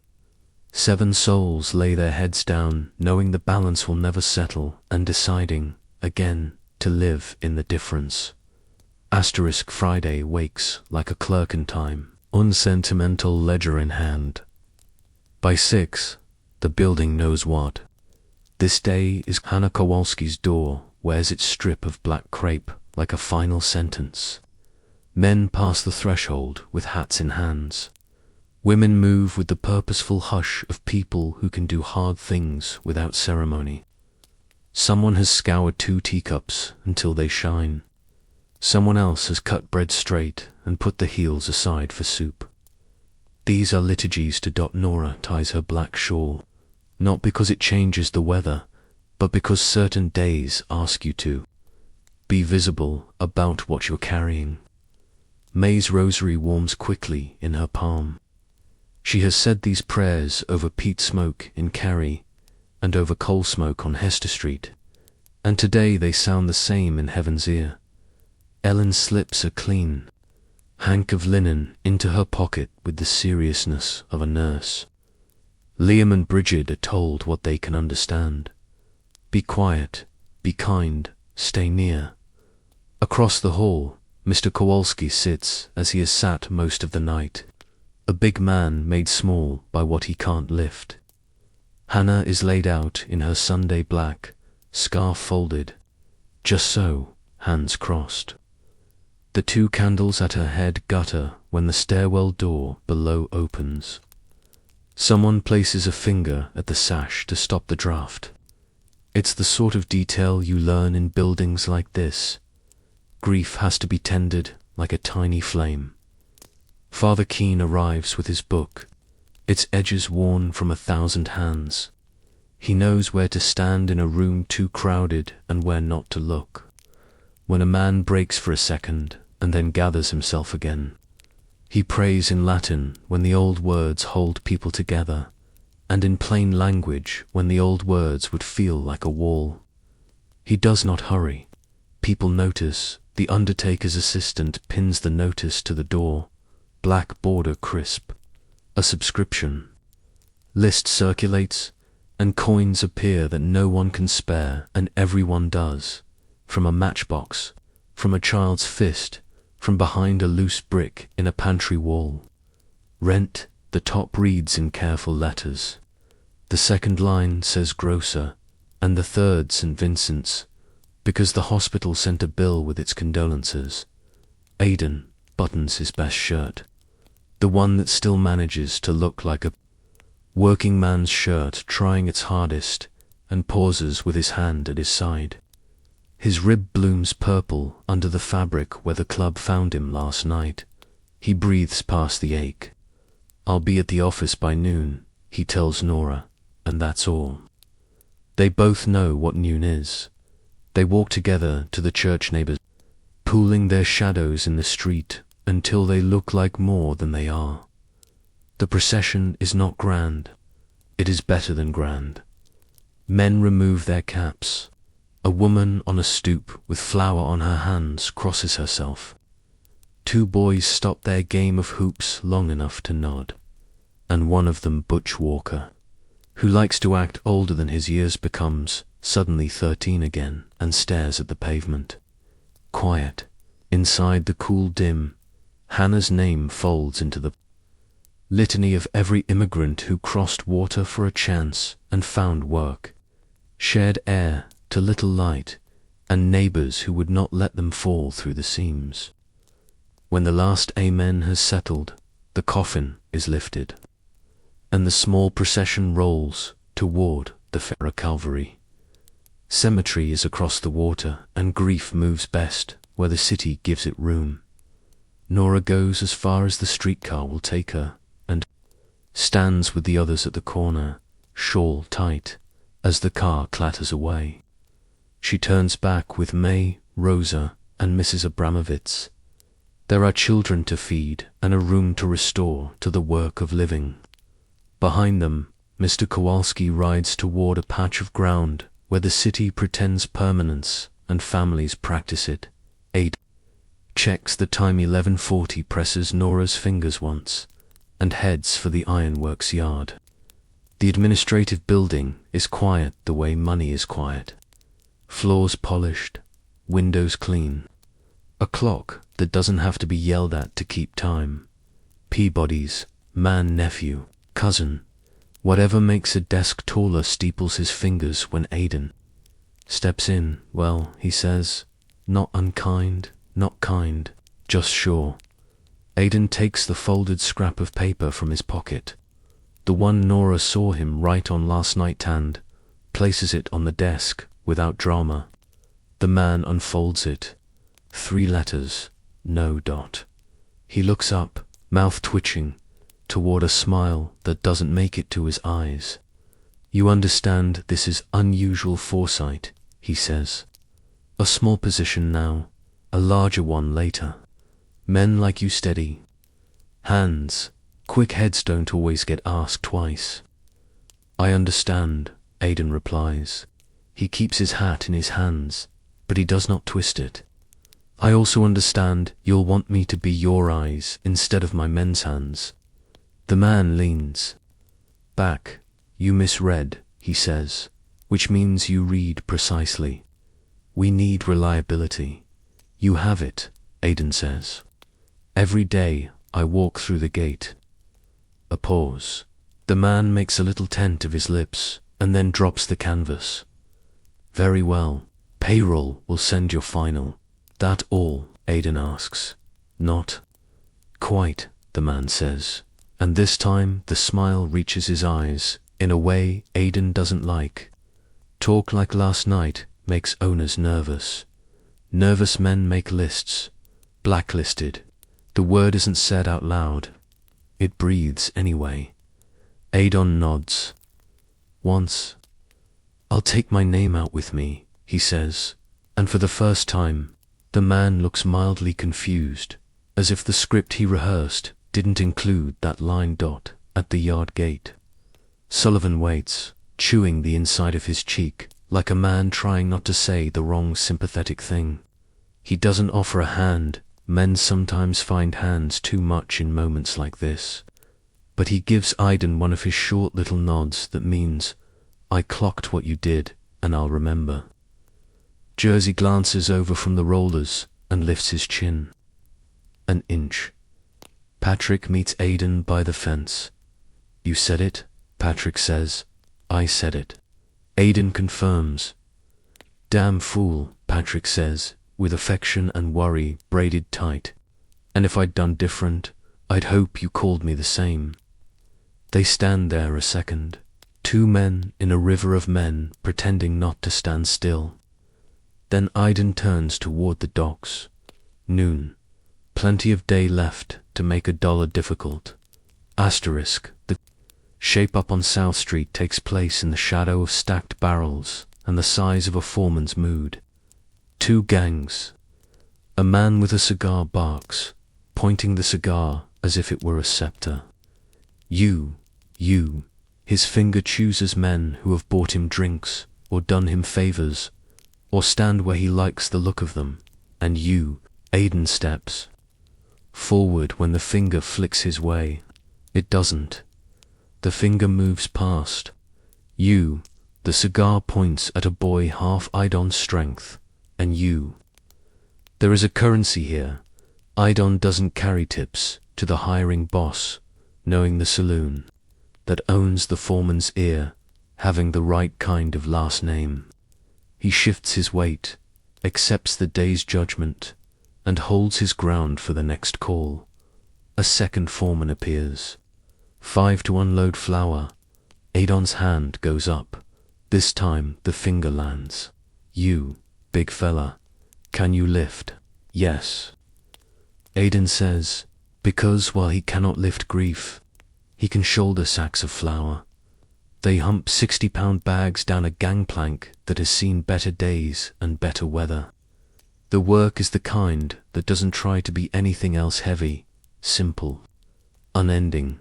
The foreman watches with his arms crossed. Admirable economy. Someone slips, regains balance. Someone else pretends he meant to. At the end of 3 hours, Aidan's legs shake the way a stove does when the fire goes low. The foreman peels coins off a roll and presses 30 cents into Aidan's palm. No praise, no sarcasm, no threat. The day's good news is small and silver asterisk. He stops at the ferry for a minute on the way home and watches the river shoulder a barge's wake. Out toward the East River, the bridge hangs between its towers, incomplete and already inevitable. Aidan thinks of Tom's face when he promised Sunday. He thinks of how far 30 cents travels on Hester Street and how far a look of wonder goes in a boy's chest. Longer, he decides. The coin waits for tomorrow's rent. The wonder can be bought today. Back in the tenement, the funeral procession has returned lighter than it went out. Loss given to earth makes the air easier to breathe, at least for an hour. Women put away chairs. Someone unpins the crepe folds it in half again, tucks it into a drawer for the next inevitable use. Mr. Kowalski sits at the table with his hands flat and accepts a bowl of stew from May as if it were instruction. Eat, continue. Tom wakes in the early afternoon after a short day's sleep, face creased by the seam in the pillowcase, and laughs at himself when he sees the line in the mirror. Clerkstripe, he tells Ellen, who snorts and flips his collar. Straight. He shows her the flyer Mr. Pike pinned to the warehouse door. Night school for working youth reading. Writing, figures, tuition, 5 cents a week. You should go, Ellen says, voice hot with borrowed ambition. You first, Tom counters, and they stare at each other across a chasm of nickels. Nora steps between them with a wet rag and wipes the table. One at a time, she says, and then the other. It is not a plan so much as a sacrament. At 4, Tom is back at the window over the yard. Pencil sharp, stance squared. Mr. Pike gives him a ledger, today the kind with actual leather on the spine, and, for 10 minutes, Tom simply enjoys not dropping it. Harlan drifts over like a bad idea. Late shipment came in, he says, as if reporting weather. Wine from Lisbon. 15 crates. Tom looks out the window. He counts. 14, he says, careful. 15 on the manifest. Harlan replies, sympathetic, I can correct a ledger, son. Or I can correct a misunderstanding. Tom writes, 14 received. 1 missing at key, neat as a new pin. Mr. Pike likes things to be what they are, he says, and Harlan's smile tightens by a tooth. A minute later, Pike glances at the note. His nod is microscopic and might be mistaken for a man flexing his neck. It warms Tom more than compliments. Ever have Ellen, too wired to sit. Volunteers for an errand and returns with a second-hand reader a missionary lady sells for a penny in front of the church. Night school, the lady told her. 4 girls too. Sewing, numbers, scripture. The scripture is not the selling point. The numbers are. Nora takes the handbill and runs a thumb along the edge. Paper has a way of becoming a decision in this house. Rosa knocks at dusk, still in her work dress, hair pinned in a don't ask questions style. Mrs. Gold says Henderson wants another 20 by Monday, she reports. Aprons again. 2 cents. We'll take them, Nora answers before Rosa finishes. More work is not good news. It is simply the kind of news you prefer over the opposite. At 7, there's a tap at the door that has a uniform in it even before you open. Mr. Dowd, the wardman Tammany's handshake in a rented coat leans in the frame like he owns the building and is thinking of selling it to a friend. His carnation declares wealth or an imitation of it. The distinction is academic. Mrs. O'Rourke, he booms gently. Evening to you. Heard about your neighbor. We're sorry about that, sure. He makes his face do the thing faces do when they perform pity for practice. What can we do for you, Mr. Dowd? Nora asks, saving everyone time. He smiles the smile of a man who has delivered hams to families at Christmas and counted votes in January. Word is, a good man at Peabody's turned down advancement today on account of principle. The pause is polite. Shame that, but we look after our own. There's a coal ticket I could find. Maybe a little envelope. Winter's longer than a sermon. Asterisk room won't heat itself, Aidan says from the table, plain as weather. Exactly, Dowd says, delighted to hear his line from another mouth. Man like you, with a sense of what's best for family, he doesn't need to be mixed up with fellas shouting in squares. Leaves that to the speechmakers and the fools, eh? He places an envelope on the table with a papery hush. No one touches. It. May's rosary clicks once and then settles. Dowd waits with professional patience. He has stood in 1,000 kitchens listening to silence turn into acceptance. We vote our own minds, Nora says, not raising her voice and not lowering it either. We'll take the coal ticket because the baby's feet come first. But we won't trade our voices for it. Dowd calculates these women with tidy stitches are more expensive than he planned and arrives at a number he can afford. Fair, he says, sweeping a little bow with the carnation. You're good people. We look after good people. He collects the envelope, leaves the blue ticket, tips his hat at May, and is gone with the smell of cheap cologne and practiced. Generosity. Aiden picks up the ticket, turns it in his fingers. It is both mercy and leash. Heat the baby's feet, he says, and tucks it under the sugar tin. They eat late. Bread, onion broth, and miracle too. Slices of sausage, Rosa somehow. Found at Mrs. Gold's, the children count bites without anybody making them. After, Nora lays out the Henderson work. Ellen sorts the pieces by size and seem as if they are puzzle parts she can force into a better picture. May rubs her knuckles, winces, and takes the smallest hems for herself. Aiden tells them about flour. Sacks and foreman's fingers that point like coins. He leaves out the part about the list. Nora sees the space where words should be and puts her hand on his wrist to say, I know, anyway. Sunday, he says, changing the room's weather. Bridge, if the wind cooperates. We'll stand on the Brooklyn side and look back at Manhattan until our eyes water. What's Manhattan? Bridget demands, delighted with her own big word. This, Liam tells her, sweeping his arms like a showman. All of it. Us. The whole world. Bring your pencils, Tom tells Ellen. We'll count cables. Count gulls, May counters. Cables don't sing. Birds do. At 10, Tom pulls on his jacket for the second half of his day.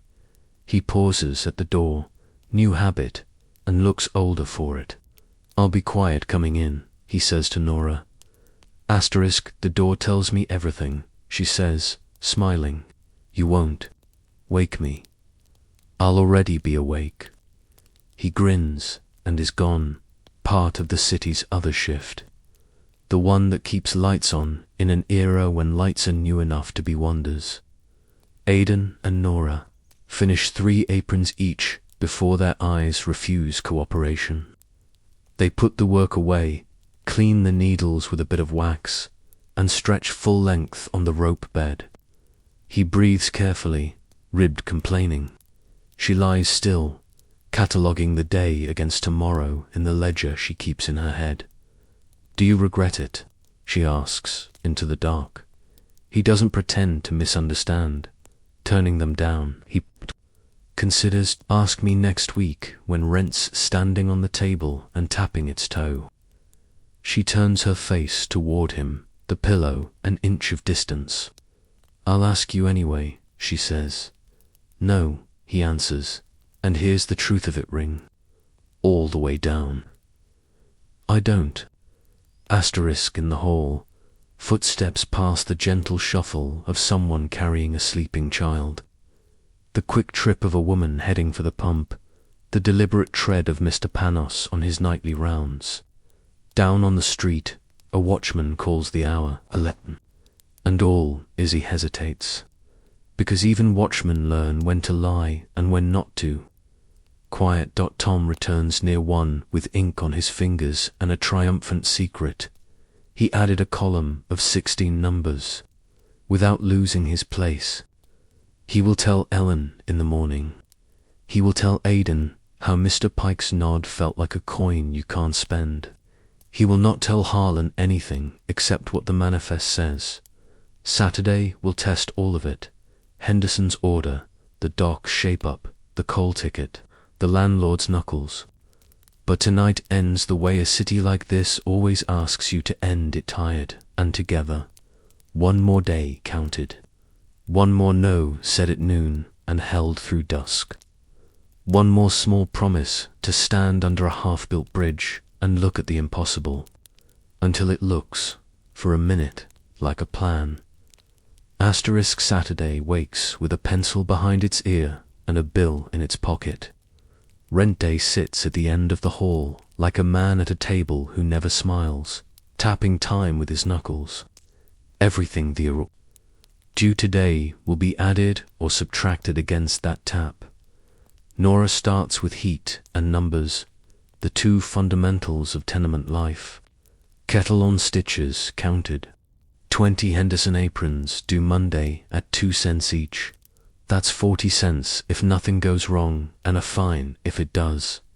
May's fingers are stiff but willing. Ellen can do hems straight enough for a shop lady to nod and not sniff. Liam can pull thread, cut lengths, and feel useful without making the thread furry with pride. Even Bridget can be trusted to sort buttons by color if trusted is said in a voice that sounds like a compliment and a warning at once. Aidan pulls his boots on in the grey before Son decides whether to be generous. There's no whistle for him now, no gate with his name on it at the Ironworks. No foreman's nod to fold himself into sew. He walks where work gathers itself by habit. South Street's shaper, where foremen pick men like cards and luck laughs at the educated guess. He takes the long way past the church, glances at the board that lists mass times and charity hours, and keeps going. Charity helps. Wages free. Tom wakes later than a weekday, but earlier than a boy without a morning shift would, because the new clock inside him refuses to waste hours. He shakes sleep out of his arms, checks his precious pencil where he left it in the crack in the wall, and counts coins. Last night, 30 cents earned. Apple bought 1 cent. To pass to the subscription list for Mr. Kowalski, he calculates. One more nickel toward a pair of shoes that don't argue with the street.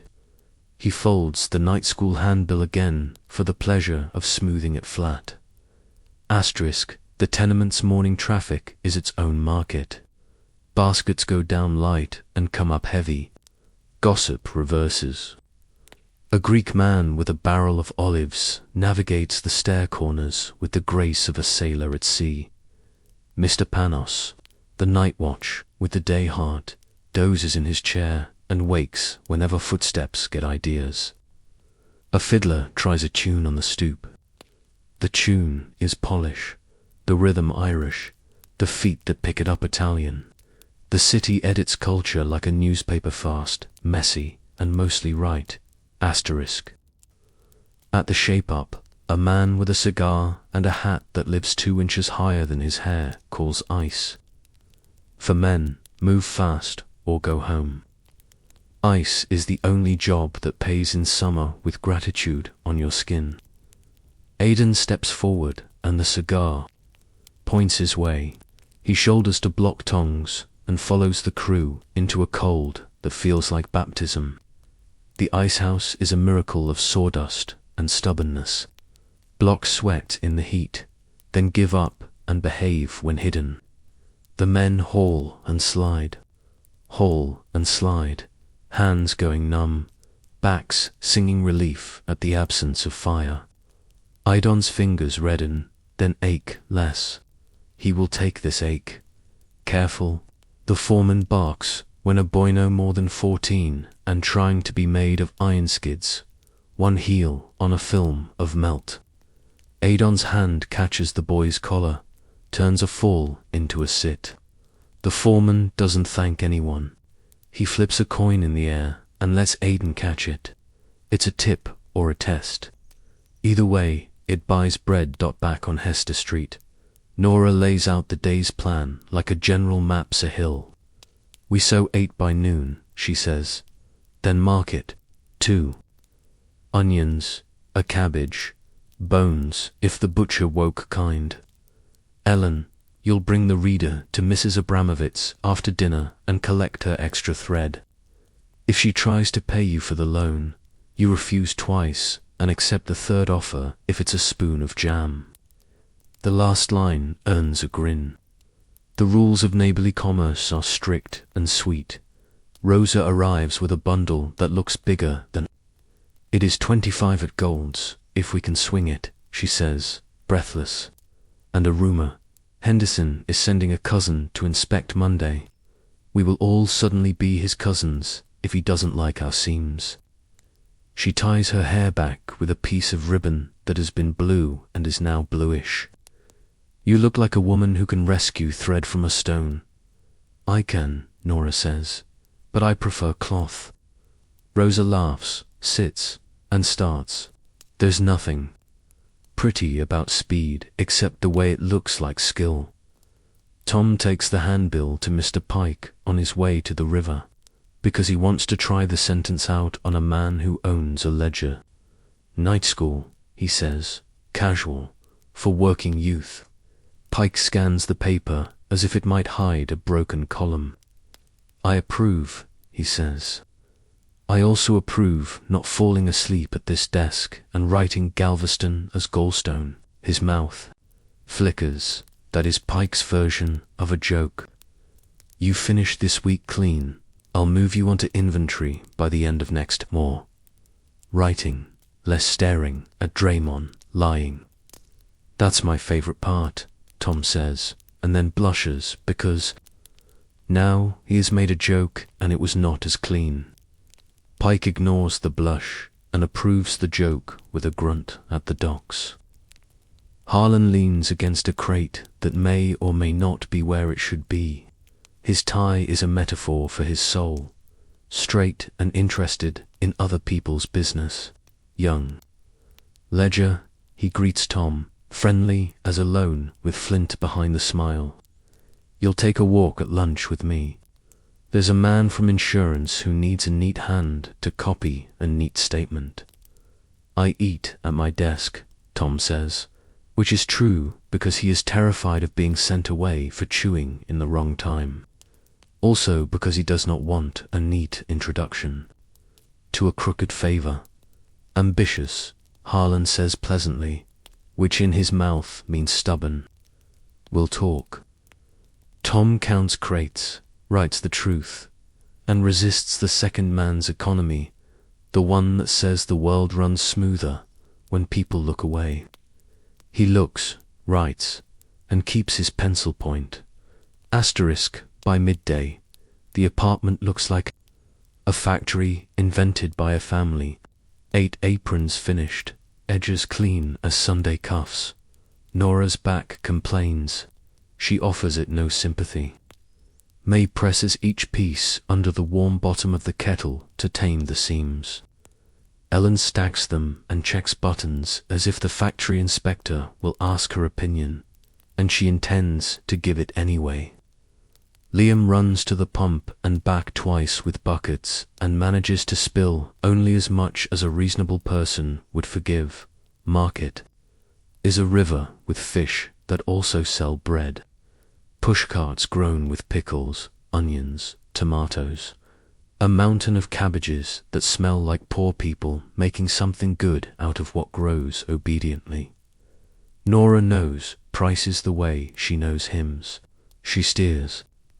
To the butcher who has never said no bones, only not today when he really means for different people, yes. Today he gives her a sack with 3 short ribs that look like they used to have friends. A baby at home, he says, pretending the ribs are about children and not about respect. On the way back, they pass a phonograph man in a storefront, charging a penny to hear a voice caught in a tin throat and sent back into the room like a ghost with good timing. Ellen stops dead. Is someone trapped in there? It's a trick, Nora murmurs, odd and charmed. The song is thin and lovely, a waltz insisting the room is bigger. They do not pay, a penny is a river. but for 30 seconds the waltz leaks out the door, and the three of them stand in it like rain. Rentman's knock arrives late afternoon, with a rhythm that has been practiced in tenement stairwells across 2 continents. 3, pause, 2, pause, 1. The building's agent, Mr. Sutter, is not the owner. He is the face you pay because the real face is busy being wealthy. Sutter's vest is tight where his appetite is not. He carries a ledger he treats like a child who needs scolding. Mrs.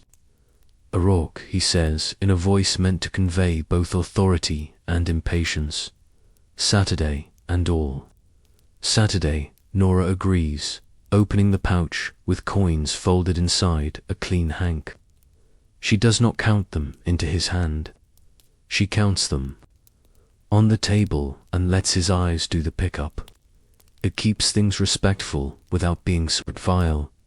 Aidan stands a half step behind, not threatening, not small. The rent crosses from one ledger to another. The pocket that empties is the same size as yesterday. The one that fills was already full. Sutter sniffs at the rope bed, at the aprons stacked like little flags of surrender, at the kettle that has learned to boil politely. Landlord is investing in improvements, he says without quite looking at anyone. Windows repaired, stair rail fixed. Rent will match improvements when they arrive. Asterisk Nora's mouth opens before her patience can. Improvements should match rent we already pay. Sutter's eyes land on her like a fly on a loaf. He doesn't slap. He registers the loaf and moves on. Tell your husband the alley must be kept clear, he says to Nora, as if Aidan were 2 stories away. We'll summon the inspector if your neighbours don't learn respect for property. My neighbours respect living, Nora says, and it is a sentence you'd think wouldn't need saying. Sutter is already halfway to his next 3-1 when he is gone. May swears in Irish without the saints, which is a family emergency word. He would charge for the air if he could put it in a jar, she announces. He'll try. Nora replies and tucks the rent receipt behind the clock with the careful tenderness of someone storing both a wound and a bandage. Asterisk late afternoon. Thins into an evening that needs 2 good things to balance the day. Food that tastes like more than medicine and music that doesn't sound like work. The first is stew made deep by bones and time. The second is planned. Rosa has organized what she calls a benefit and May calls a proper wake after, the sort of night people make when a neighbor's door has been closed by grief and needs to be opened by song. A handbill appears, not printed, but written in a hand so careful it might as well be type, for Mr. Kowalski courtyard. After sunset songs, a hat past honest, no politics. No fights, please. Tom reads it aloud, and here's the way a please can cut trouble in half. The courtyard fills with people who bring small things that turn large once combined.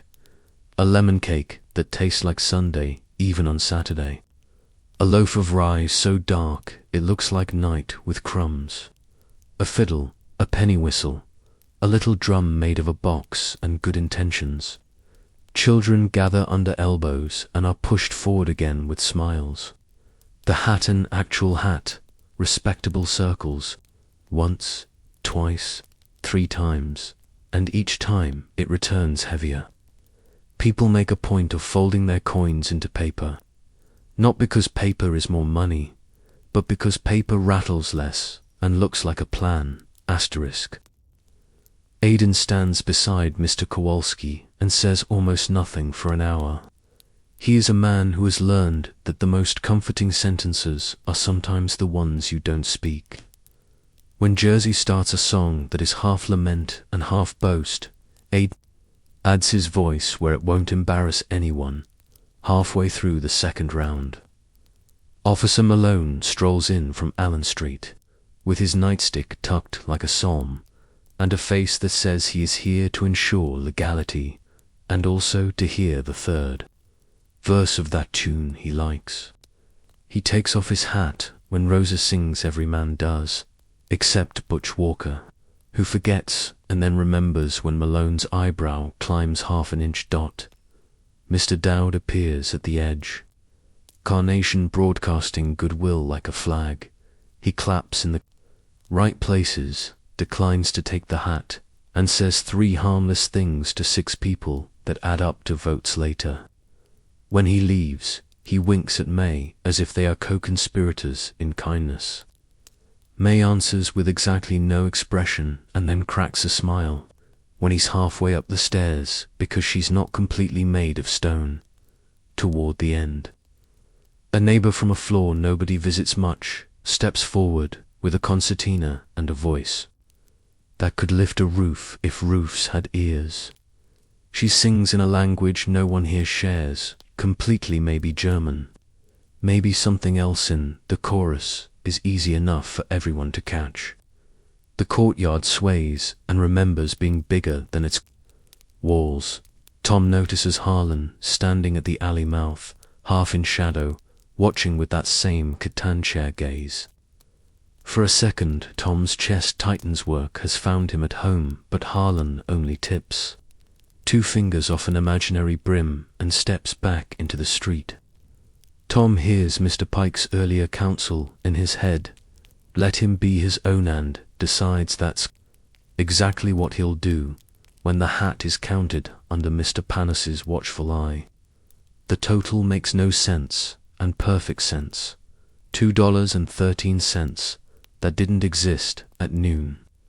Now sit ready to pay a grocer who would otherwise do a in size. Rosa presses the little stack into Mr. Kowalski's hands and says, "Tomorrow we cook at your place. You eat without arguing." He nods once, which is how men sometimes say thank you when they know they would cry if they tried words. Back upstairs, the Ironworks room is warm with stew and satisfaction and a fatigue that feels more like completion than defeat. Wash the bowls in the same 2 inches of water they used for hands. Hang the ladle like a flag that says this kitchen will be open again in 6 hours, and lay the aprons to rest on the chair back like soldiers between battles. Tomorrow, Aidan says, and the room answers with a little stir. Even Bridget recognizes the music in that word. Bridge, he adds. We'll go see the cables hold. Pencils, Ellen says, already imagining columns of gulls and rivets and lampposts. We'll count everything. We'll count being together, Nora says, and the sentence feels like a blessing because it is. Tom checks his pocket one last time. Pencil. Coins, handbill, folded, neat and heads for the office. The warehouse at night smells like wood. And ink and the strange comfort of order. Mr. Pike hands him a stack of manifests. Inventory, he says, as if it's just what happens to boys who stand up straight around numbers. Start with coffee. Don't drink any. Yes, sir, Tom says, and sets his pencil on the first line like a man laying a plank. He will copy, check, add. He will keep a separate column in his head for what it all means. He will not tell Harlan anything he doesn't have to. Aidan sits with May a while as Nora and Ellen lay tomorrow's clothes to dry near the stove. He rubs his rib and knows it will yellow by Tuesday. Do you regret it? May asks, without preface, her voice low, the way a woman asks a grown son old enough to answer slow and true. Not today, he says. Ask me when the weather changes. I will, she says, and squeezes his hand with the same strength she used to hoist sacks in Kerry before the boat and after hard winters. And you'll tell me the truth on both days. When Tom slips in after midnight, the latch whispers, the way latches do when they are trying to be kind. Nora hears it and relaxes the inch she never lets go until all her birds are on their branches. Tom's face is creased again by the pillow seam he got at noon. He laughs at himself and then at nothing, which is what boys do when the day has balanced in their favor. Outside, the watchman calls 1 o'clock and a fair breeze, and this time the sentence wraps the block like a blanket. Down by the river, the bridge cables hum in the darker, long metallic lullaby. Tomorrow, the O'Rourkes will stand on the Brooklyn side and look back at Manhattan until someone says stop because their necks hurt. They will count gulls and girders and the seconds it takes to cross a river that once separated hope from the rest of it. Tonight, they count breaths in a room that holds more than its size. Saturday's arithmetic done, they let sleep carry the remainder. Asterisk Sunday does two things at once. It lightens and it reminds. The city sets aside its hammer for a few hours and picks up its hat, and yet rent still ticks from pocket to pocket. Under every hymn, still, the O'Rourkes have promised themselves a look at the future strung across the East River, and promises specially the small, homemade a kind of wealth. They start with Mass. The church on Allen Street is a cool cave of candlelight and whispering wood. The air smells like wax and 100 quiet bargains. May's rosary moves with muscle memory, beads clicking like a clock that has decided to be gentle. Nora sings in her low, steady way under the melody, under the day while Ellen tries to hold her harmony without drifting toward the row behind that always finds the tune a half-breath late. Liam counts saints in the stained glass, as if the right number might earn him a better spot on the ferry. Bridget tries to be the kind of statue that gets to hold a lily and fails entirely, kicking her heels against the pew until Nora lays one, finger on her knee, and the heels go still. Outside, the church steps are a marketplace of well-meant interference. Mr. Dowd, the wardman with the carnation and the bottomless pockets for favours, works the crowd like a man watering a garden.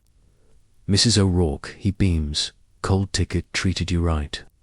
He asks it the way a man asks whether the rain he ordered arrived on time. Nora answers with a nod that is neither gratitude nor defiance, only acknowledgement. Yes, the baby's feet will be warm. He turns to press a coin into Mr. Kowalski's palm and get his name right on the second try. Father Keane, who sees everything and prefers to comment on almost nothing, clears his throat once in a way that means enough electioneering on my stairs, and Dowd drifts off like a boat that pretends it meant to leave. Ferry first or buns first? Tom asks when they reach the corner and the day smells like possibility and yeast. Buns. Ellen says, because it's Sunday. And there's a bakery that sells the sweet ones with the sticky tops for a price that feels like a miracle until you remember flour has to be hauled by a man with a sore shoulder. They split to between 6 of them and call it luxury. Bridget ends up with the stickiest chin in the ward and the happiest eyes. Aidan wipes her mouth with his thumb and then his thumb with his sleeve and sighs. Theatrical, like a man who wants the world to know he has made sacrifices and would make them again. Fulton. Ferry is a procession of hats and hope. On Sundays, the city shows you who it intends to be men in their best shirts, leaning like they were born on rails.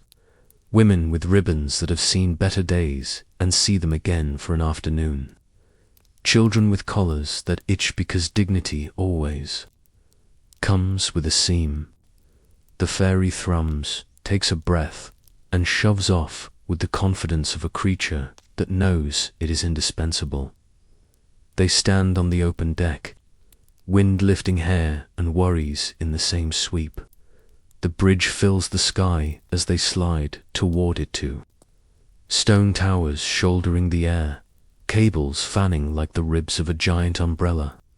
Workers move along catwalks like stitches pulled tight.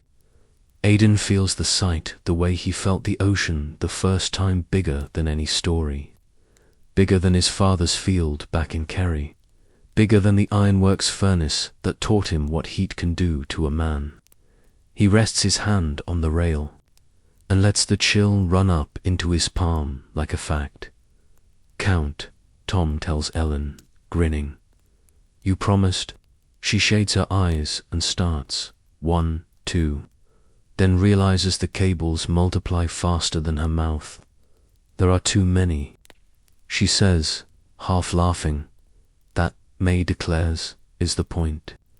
They disembark into Brooklyn with the strange feeling that walking here is not the same as walking there. Streets tilt differently. Signs shout different names.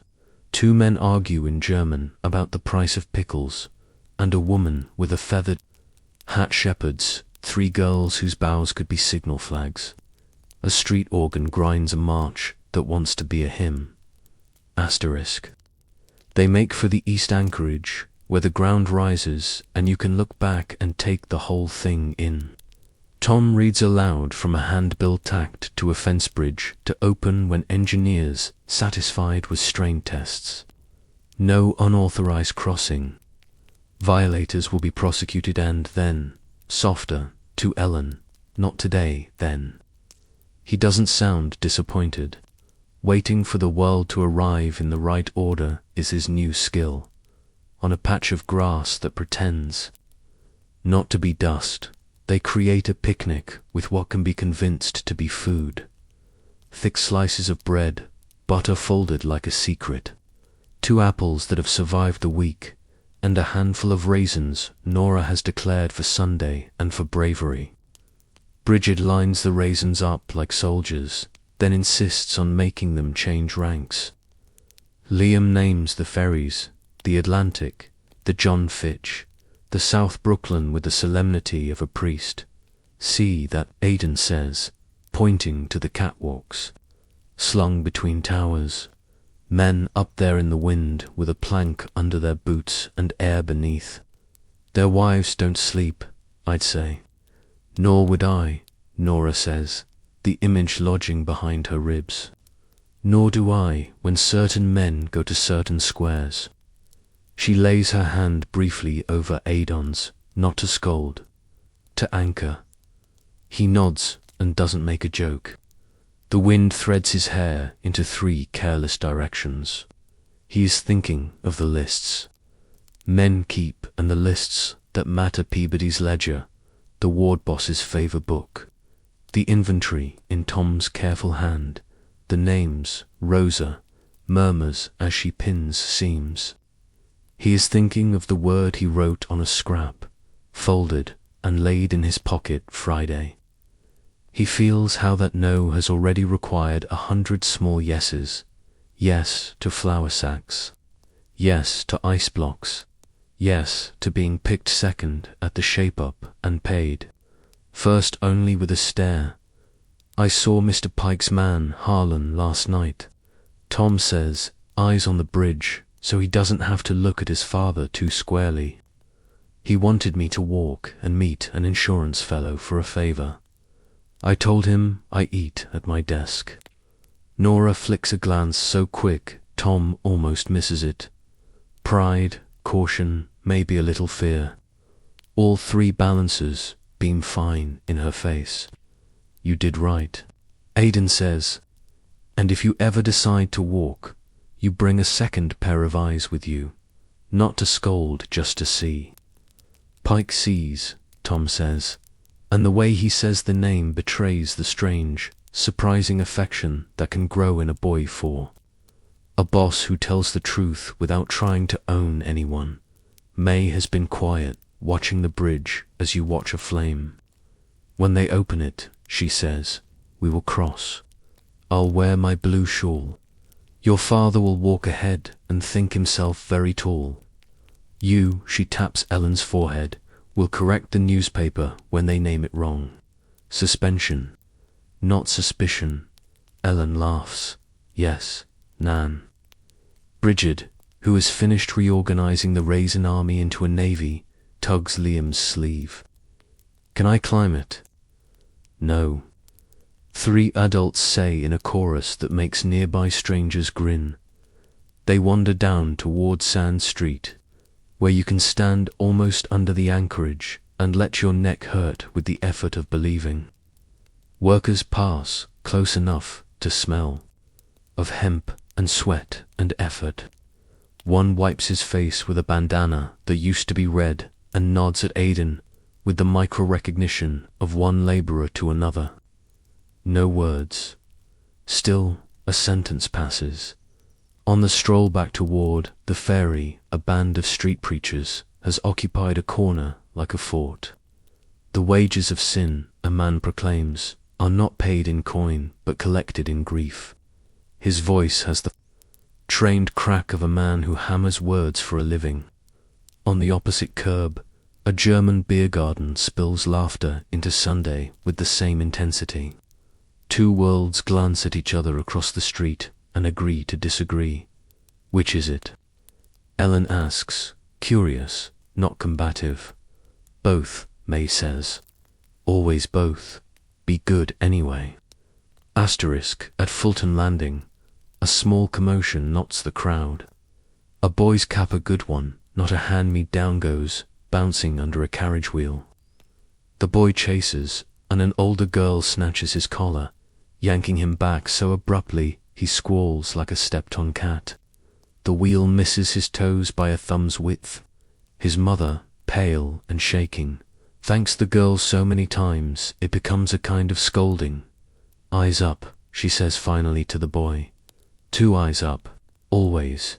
2 eyes up, Nora repeats under her breath, half to Bridget, half to herself. They take the return ferry amid a different crowd, Brooklynites heading to Manhattan to walk Broadway and see if 5th Avenue looks any different on a Sunday than it does on a Wednesday. It does not. Money keeps its posture all week. A man in a clean suit reads aloud from an afternoon paper.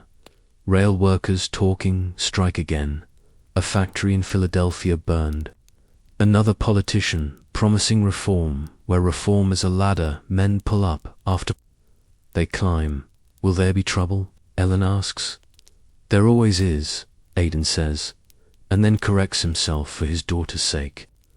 There always isn't. There always is help.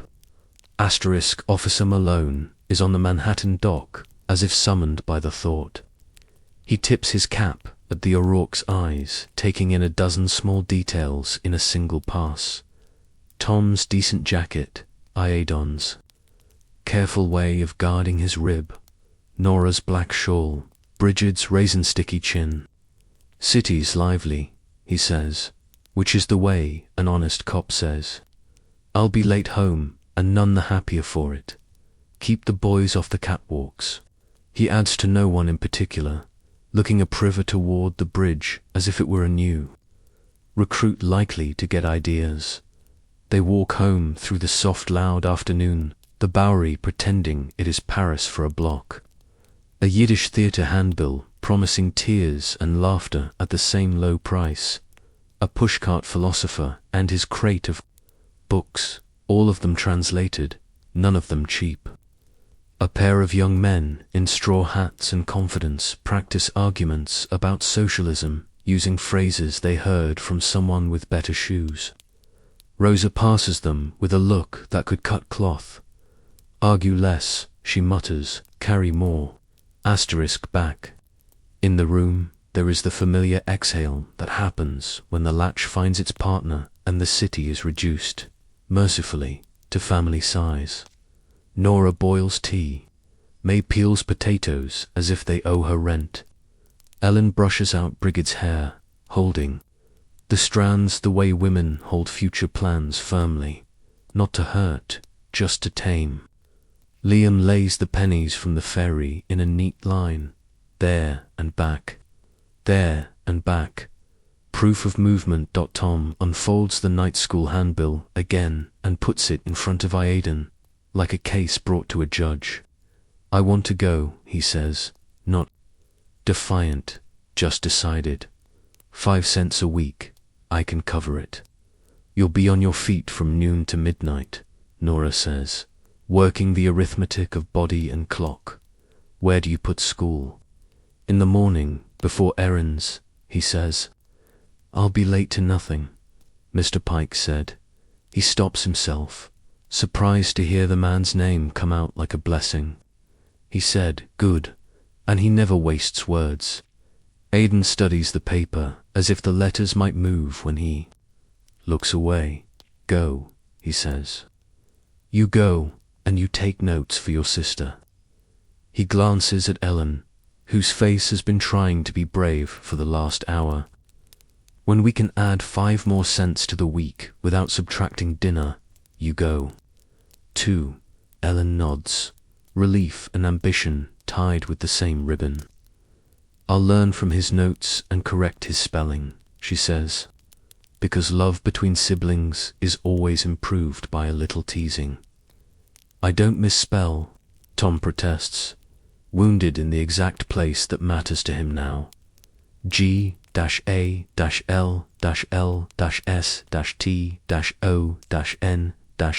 Ellen intones, and he groans, remembering Mr. Pike's joke.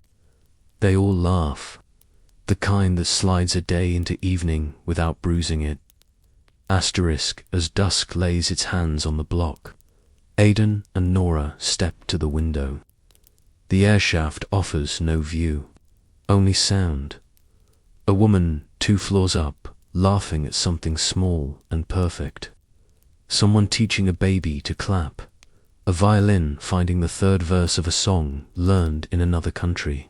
A bottle clinking too loudly against a stoop and then being set down quieter. Somewhere far off, a whistle shrills the Ironworks changing shift without him. He feels the absence the way you feel for a missing tooth, with your tongue strange, tender, wanting to press. Do you? Nora starts, and then stops. He knows. The rest regret it. Not today, he says again. The truth hasn't changed since last night, and not this afternoon, seeing that. He nods toward where the bridge would be if walls were willingly transparent. If they can build that out of air and steel and a stubborn idea, surely we can build a week. We will, she says, and hears herself believe it. They eat potatoes, kissed by butter, the last of the stew coaxed into being something almost nuanced, then lay out Monday's work in rows that look like a plan. 20 aprons, stitched and pressed. Tom at the window with a ledger under a night lamp. Ellen with the reader, lips moving on syllables that will not be strangers to her much. Longer, Liam promising to carry water without spilling more than a reasonable man would forgive. Bridget, asleep with raisin breath. May prays later than usual, the rosary slowing as if it, too, were listening to the city calm by degrees. Thank you for bridges, she adds to the litany, as if God might be flattered enough by the compliment to favour their side of the river. Near midnight, the watchman calls, 12 o'clock and alls. He pauses, decides to be honest and kind in the same sentence. Quiet enough. Down at the river, cables sing the note metal makes when it's asked to hold more than men used to think possible. In a 5th-floor room that believes in small promises kept, 6 people listen without knowing they are listening, and sleep finds them leaning into Monday. Asterisk Monday doesn't knock. It lets itself in, sets its bag on the table, and asks where the work is. Before the light has fully chosen a window, Nora has the kettle up and the Henderson bundle spread like a map. 20 aprons finished, 8 to go. Hems, buttonholes, a row of neat top stitch that passes for elegance when a department store lady lifts it to the light. May flexes her hands, grimaces at the first flare of pain the way a soldier squints at sun, and says, "Give me the easy ones." There are no easy ones. Ellen snips lengths of thread precise as a miser, stacks finished pieces in pairs. Then in fours, the kind of order you invent when the rest of your life refuses it. Tom, who promised himself school before errands, washes quickly in water that has already done duty once and will serve again. The handbill called it night school for working youth, but a note at the bottom mornings for those on evening shifts is his loophole. He slides the precious pencil into the pocket seam he stitched shut and then unpicked yesterday for exactly this purpose.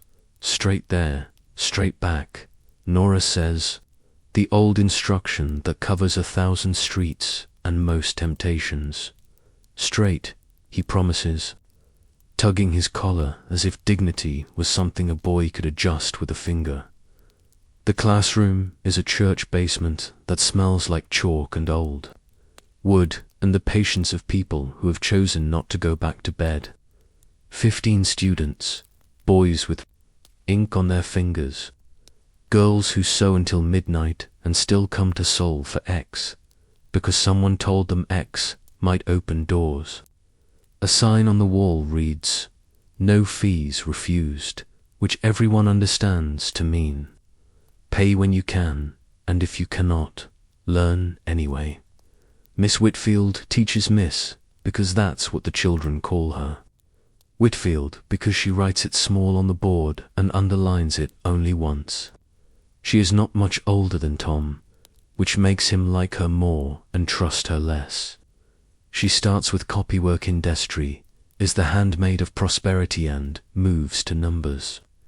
What is 17% of $8 and ends with a sentence Tom will remember.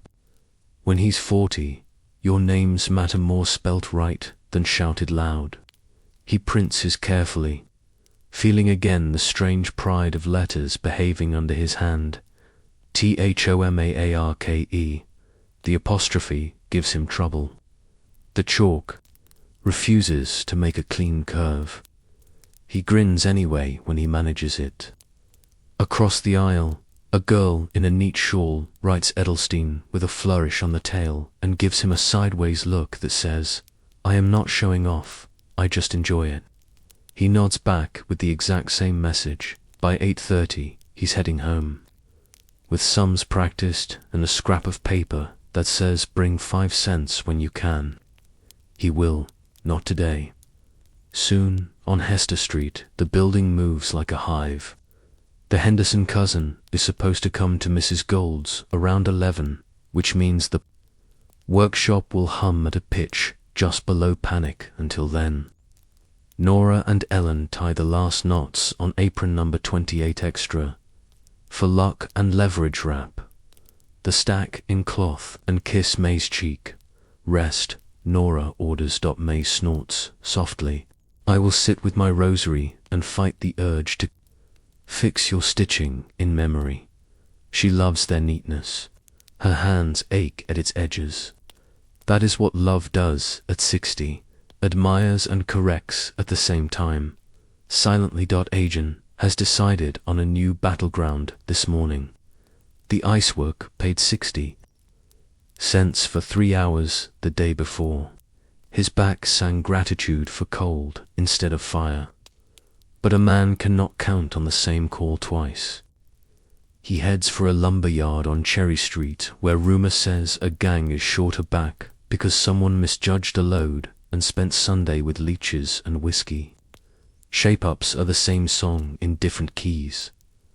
A foreman with a hat points with his chin. Men step forward. Someone gets to eat. Can you stack? The foreman asks, without impurities like, hello, I can lift and not drop. Aidan answers. This is a language of verbs. The yard is a geometry problem that bites if you solve it wrong. Planks must be shouldered, turned, set, braced. 2 men carry, 1 man guides, and all 3 move their feet in agreement or learn why that matters. Aidan finds the rhythm quick. He has the body memory of someone who wrestled sacks of seed in Kerry before the boat and iron sheets in New York after it. By noon his shirt is a dark map and his palms wear new commas. When a stack skews and starts to slide toward the newest. Boy cheeks still soft with childhood Iden steps, with the kind of speed that comes from both fear and practice. Shoulders the weight and turns disaster into insult. The foreman grunts, which is praise and pay combined. You're on for tomorrow if you come, he says. If I come, Aidan returns, careful not to promise hours to a day that hasn't arrived. Asterisk at Mrs. Gould's. The room is a nervous orchestra. 20 women sit shoulder to shoulder, all first chair. The Henderson order pinafores this time. With a trim someone with money will call, tasteful eyes, in regimented piles, Mrs. Gould. Moves among the tables with the tread of a general, and the heart of a woman with rent, do like everyone else. She has told the girls twice to keep the back passage clear fire insurance, and twice to stop whispering about the cousin as if he were the Pope and not a man with a measuring tape and poor eyesight. Rosa, hairpinned to survive a gale, leans into Nora. We sew as we breathe, she says. Even if he says stop, he will say faster, Nora answers, and then he will pay as if we were slower. The cousin arrives with sunlight behind him as if it were his assistant. He wears good wool and a pin with an H that tries to be subtle. His face is the color of someone who believes he invented food. He smiles without opening his mouth. Ladies, he says, and you can hear the coins counting. I am here, he continues, to ensure Henderson quality. Mrs. Gould's jaw moves once, and then not again. She has chosen her words for the day. She will ration them. Pinafores, she says, indicating the stack that could feed a block for a week in theory and 3 days in practice. The cousin pinches, seams between 2 fingers as if feeling for a pulse. He says twice, which is a cheaper sound than good, and costs the women the same hem length. He asks, looking to catch someone out. 8, Nora says, before anyone else can answer, with 3/8 turned. He checks a piece with a little wooden gauge and finds 8 3/8 exactly. Rosa does not smile. Not yet. Asterisk he. Circles, sniffs at a finished pile. No starch, he says, alert to imagined fraud. We do not stiffen our honesty. We press with steam, Mrs. Gould replies, because the lady who will wear this likes to look like a thought before lunch. A quirk of the cousin's mouth suggests he did not come to be paid. He picks up one of Ellen's buttonholes. Neat, the kind of work you applaud with your eyes and hair romps, tight. He means perfect and cannot say it at a price that would require adding a cent by the time he reaches Nora's station. He has collected enough HMMs to season a pot. He lifts a pinafore and holds it up. The cut is straight, the stitches so even they could march. He cocks his head. Acceptable, he decides, and the room exhales, because acceptable is victory in a war someone else named Dot at the end of the table. A lamp sputters cheap oil. Too much weakened throws a spit of flame where flame is a nightmare. Ellen sees it first. Rosa, she says, voice low and trained, and Rosa is already moving. The water pail stands by the door because Mrs. Gould puts it there every morning like a sacrament. One splash and the wick sulks into smoke. The cousin startles backward, hand to lapel as if his pin might defend him. Fire exits, he begins, officious, back passage clear. Mrs. Gould answers, pointing, and the front door has no key. In it, her look adds, today. She has not forgotten the workshop downtown where the lock held and girls did not. The cousin recovers his ownership. Your output is adequate, he pronounces, but we will pay 2 cents less per dozen. Market conditions. Rosa inhales with the precision of someone about to make a mistake worth the price. Nora steps half in front of her and speaks in a tone she saves for men who believe they invented air. We were told 3. We hired for 3. We finished for 3. The market condition is hunger. We prefer 3. The cousin blinks. He is not used to complete sentences from women who own only needles. Mrs. Gold adds, calm as a judge, they will be delivered finished. You will pay the price, we agreed. If not, I will take my girls and my order numbers to Klein across canal, and Henderson can explain to Mrs. Henderson why he is late. A dangerous light flickers behind the cousin's eyes at the word girls not. Toward the women, toward the money. Late costs more than 3. Very well, he says, already recasting his concession as magnanimity. But improve your pressing. We will, Mrs. Gold answers, which means we already did. The cousin leaves in a rustle of wool and entitlement, and Rosa laughs out loud. God bless your spine. God bless my ledger, Mrs. Gold says, and your knees. Back to it. At midday, the O'Rourke room becomes post office, tailor's bench, and diner at once. Tom bursts in with numbers burning a hole in his tongue.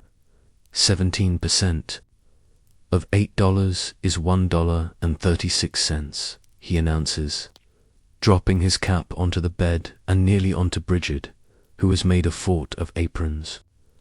Also, Miss Whitfield says, my handwriting is the scaffolding my thoughts stand on. Then build straight, May says, eyes soft, mouth practical. Aidan follows 10 minutes later, smelling of pine and effort. He sets 30 cents and 2 splinters. On the table, lunch, Nora orders, because men forget to eat when the day is a chase. And then, she adds, you go see Mr. Kowalski. He should not be alone with that much quiet. Aidan does. He finds the widower at the table, cap folded and unfolded the way grief keeps its hands busy when they cannot dig. Come help me with a thing, Aidan says without preface. The best invitation when a man cannot lift the thing he actually needs to carry. They walk to the docks together. Aidan introduces him to the ice foreman with a sentence 1,000 men have used. And 1,000 more will. He's strong. The foreman looks, measures, shrugs. Tomorrow, 7. It is not charity. It is community, the kind that looks like luck to outsiders and like arithmetic to those inside it. At 4, Tom is at the window over the yard with his ledger. Mr. Pike brings him a small upgrade, a pen of his own. Not new, not expensive, but here's, don't chew it, Pike instructs. Men who chew their pens blame the nib for their mistakes. Tom holds the thing like a violin. Yes, sir, he says, and thinks, I will not waste this. Harlan appears, as if conjured by promotion. Inventory, he says, smiling without moving his eyes. That's where you can make friends. A missing crate here, an extra there. He wobbles his hand like a metronome of ethics. The world evens out. Mr. Pike says, the world evens out when the numbers do. Tom answers, keeping his voice light. Harlan studies him for a long half-second that goes on the man's private list beside Tom's name. Enemies keep better lists than friends. Evening brings the smallest luxury. Nora knows. Steam rising from pressed seams that lie flat the first time. She, Ellen, and May deliver the finished bundle to Mrs. Gold, who counts as if numbers might squirm. Good, she says, and that one word buys half a week of patience. She slides 3 coins back across the table. For the girl, she adds, who did the buttonholes I could show a lady without blushing. Ellen glows the precise shade of a coal that has decided to behave on the way home. Mr. Sutter, the agent with the ledger and the thin compassion, comes sniffing down the hall with a man from the Board of Health in tow. The inspector's coat is adequate, his eyes are tired. He looks at the alley, at the pump, at the privy that should have been emptied last Thursday. He makes 3 notes. Overcrowded, he says to no one in particular, as if describing the sky. Ventilation inadequate. Recommend window repairs. He looks at Nora's open transom and nods once. Clean, he adds, surprised by his own small kindness. Sutter clears his throat. You hear that, Mrs. O'Rourke? Overcrowded. Perhaps a smaller household, perhaps a bigger window, Nora says. May's rosary clicks once, and then goes quiet. The inspector almost smiles. Then he remembers his job and stops. Night arrives the way it always does. Suddenly, like a curtain dropped by a stagehand who has places to be. Tom grabs his cap for the office. She called my handwriting scaffolding, he tells Ellen again at the door, unable to stop himself from repeating the one sentence that rearranged his bones today. Bring home a new word with it, Ellen says, not missing the chance to set a game they can play until midnight. Something with more letters than Mangin, she adds, using the name of the street where the school meets. Perspicacious, he says, pulling it from Miss Whitfield's board with a grin that could light Allen Street. You, she laughs. Cheek. At the warehouse, Mr. Pike stands over a ledger that will not add, frowning like a man who has been personally insulted by arithmetic. Tom copies a manifest with his new pen, careful not to blot. Harlan floats. An insurance man, in a hat too tall for his head, suggests an adjustment that would be good for everyone. Pike says, good for the numbers, and the conversation ends. Tom files the moment in the drawer, in his head labelled How to Be a Man Without Shouting. Back on Hester Street, the room settles. Liam says his piece about being strong tomorrow and not spilling the bucket. He will spill a little. He is 8. Bridget falls asleep mid-boast about the raisins she will obtain next. Sunday, may praise longer for Mr. Kowalski and shorter for Mr. Sutter, which is her way of being charitable without lying.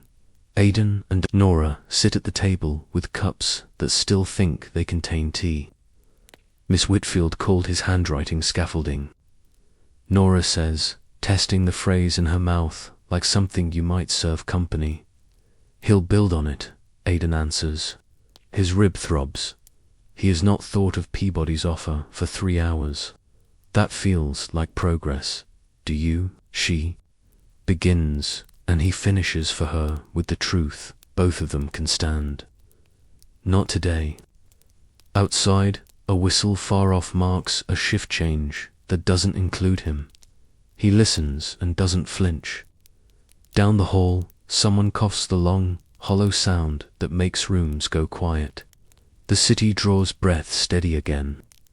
From the air shaft comes a scrap of a tune fiddle, maybe, or whistle, half Irish, half Ukrainian, all New York, near midnight. Tom eases the latch and steps in with ink on his fingers and a word in his mouth. Perspicacious, he whispers toward Ellen's pallet, unsure if she's awake, means sharp-sighted. From the covers comes her murmur, then be it. He grins into the dark. The watchman calls the hour honest. 12 o'clock, and all's working. It is exactly right. The bridge cables hum. The ironworks breathes. A lumber yard dreams in planks. A church basement waits for chalk. And in a 5th-floor room that has survived another day, a family sleeps with Mondays. Arithmetic balance just enough to try Tuesday. Tuesday shows up with wet cuffs and a sharpened pencil. A night rain has rinsed Allen Street just enough to make every board slick and every promise slippery. Rent is paid, Henderson has been stared down for now, the inspector has written his little lines. Today will decide whether those lines become bills or changes, whether numbers become nets or nooses. The kettle breathes first. Nora's hands move in the pre-dawn, without asking permission, cups set. Fire teased back to life, the Henderson offcuts stacked for patching. Today's list chalked on the slate by the stove, as if chalk itself can hold the day still. She adds, a new item beneath buttons, pump, market, whitewash Skabramovitz, if her cousin can spare a bucket. If the Board of Health wants walls clean enough to eat off, they'll be the ones licking lime off their thumbs by evening dot. May wakes with her. Fingers already arguing. She opens and closes both fists and winces at the last inch. They used to obey, she mutters, half to herself, half to the saints who know better than to be offended before tea. Now I bargain. She smiles anyway, an expression she has. Learned takes fewer muscles than frowning and buys more peace. Ellen threads 2 needles, licks one end, laughs at how the one simple sign improves stitch and scripture in equal measure. She has a plan. Finish 4 aprons neat enough for Mrs. Gold to call them shopfront instead of back room. Then ask about the Thursday class a cousin swears exists figures and cutting, held by a forelady who teaches girls the parts of a pattern the men pretend are magic. Liam gets the buckets, serious as a foreman. He has a new rule for himself. Spill less than the dog. There is no dog. The rule is still useful. Bridget sits on the edge of the rope bed and concentrates on not scratching the mosquito bite she has named Mr. Sutter. He will come back if you give him attention, Ellen warns. Bridget presses her lips together until the itch decides to wait. Aidan is booted before 6. Lumber again if a man survives Monday with his back still talking to him, the Tuesday. Foreman takes that as a handshake. He kisses Nora's cheek as if kisses are currency that inflates if you hoard them.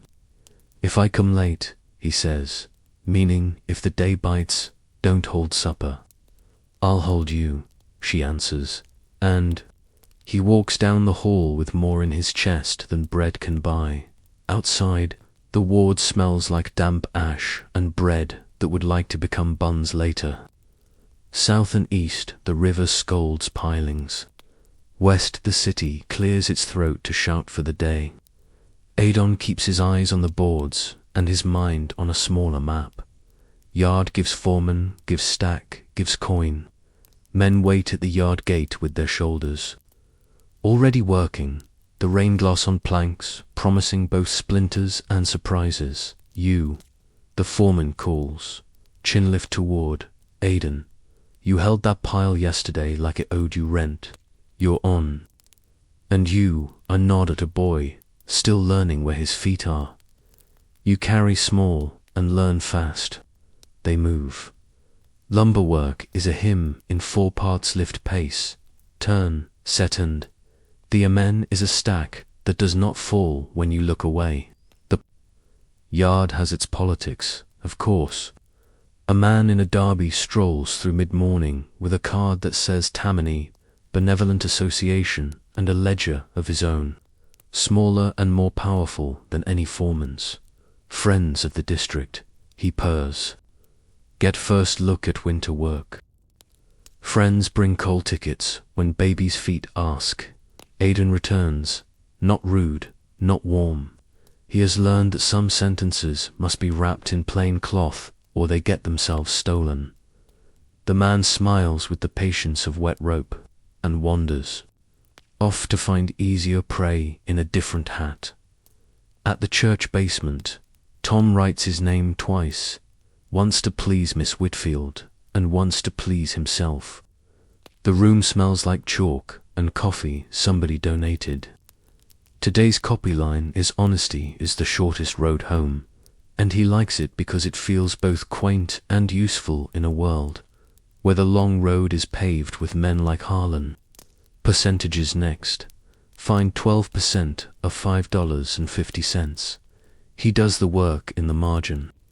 First, so he can afford to be neat in the main line, then raises his hand to ask if percent always means the same thing at the dock as it does on a slate. It should. Miss Whitfield says, the corners of her mouth tucking upward, unless someone is lying. That happens, Tom admits. Edelstein, the girl with the fine tail on her capital E, murmurs often. Without looking up, they learn a new word at the end: naturalization. Miss Whitfield explains it in 10 quick sentences and 1 slow one. It is the ceremony by which you belong, she says. Tom sits taller for 3 heartbeats and then remembers the price of belonging is both paper and performance. He files the word in the same drawer as Ledger and Union and Bridge, back on Hester Street. Nora and Ellen deliver the morning's stack to Mrs. Gold and stay long enough to catch the Fauladys' good mood. The cousin's visit has produced, perversely, a looseness in the room-proof that girls who can stare down a pin can stare down a pinstripe. Thursday, Mrs. Gold confirms, tapping Ellen's thumb. Patterns. Bring your head and a spare pencil. And tell your brother he writes like a man who thinks he invented the alphabet. He only thinks he invented numbers, Ellen says, and Rosa snorts. Already 2 seems ahead.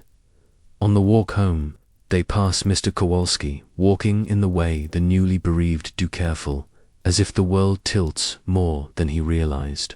He carries an ice hook and a folded paper with tomorrow's hours. 7 o'clock, he says to Iden when they meet at the landing later. We work, we eat, we sleep. It isn't a philosophy. It's a bridge by late morning. South Street's yard turns treacherous. The sun bakes last night's rain into a tacky skin that holds sawdust wrong. A boy, same cheeks, same hurry misjudges a turn. The end of the plank kisses his shin with enthusiasm. Aiden redirects, feels the twist in his rib, swallows the sound it wants to make. Breathe, he tells the boy, which is the only instruction. That fixes anything. Foreman grunts again his coin of choice, then does something rare. Steady hours this week. He announces to Iden, if you want M. Idon's yes rises with the reflex of a thirsty man seeing a pump. He tucks it down. I'll be here at 7, he says, which is how you say yes without promising the rest of your life to a Tuesday, Mr. Pike's office. 4 p.m. Tom runs a finger along the new pen like you might along a fence you admire. Inventory is a stack of crates and a stack of claims. His job is to keep the numbers from calling each other liars. Harlan leans in the doorway with a friendliness that smells like last night's cigar. We're even today, he says, tone. Honeyed, 1 crate short at the key, 1 extra up the line. You can fix it here or I can fix it later. Fix it with a dock tally. Tom replies, equally honeyed. Mr. Pike asked me for numbers, not favors. He grins to take the sting out. Harlan, who does not believe in removing stings, files the exchange in his cabinet of grudges. Half.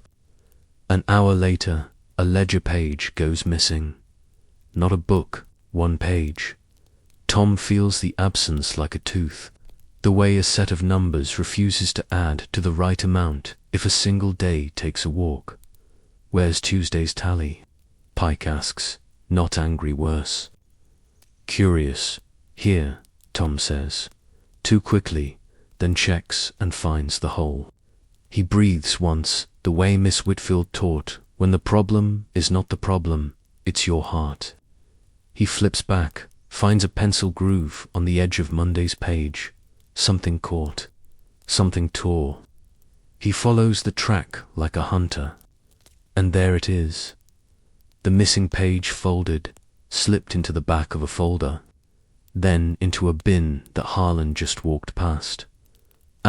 Pike watches without helping. This is the test: find it without saying the other man's name out loud. Fix it without turning the room into church on Politics Sunday.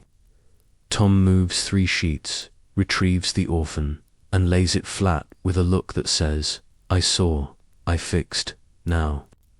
Let the day be. Pike nods once.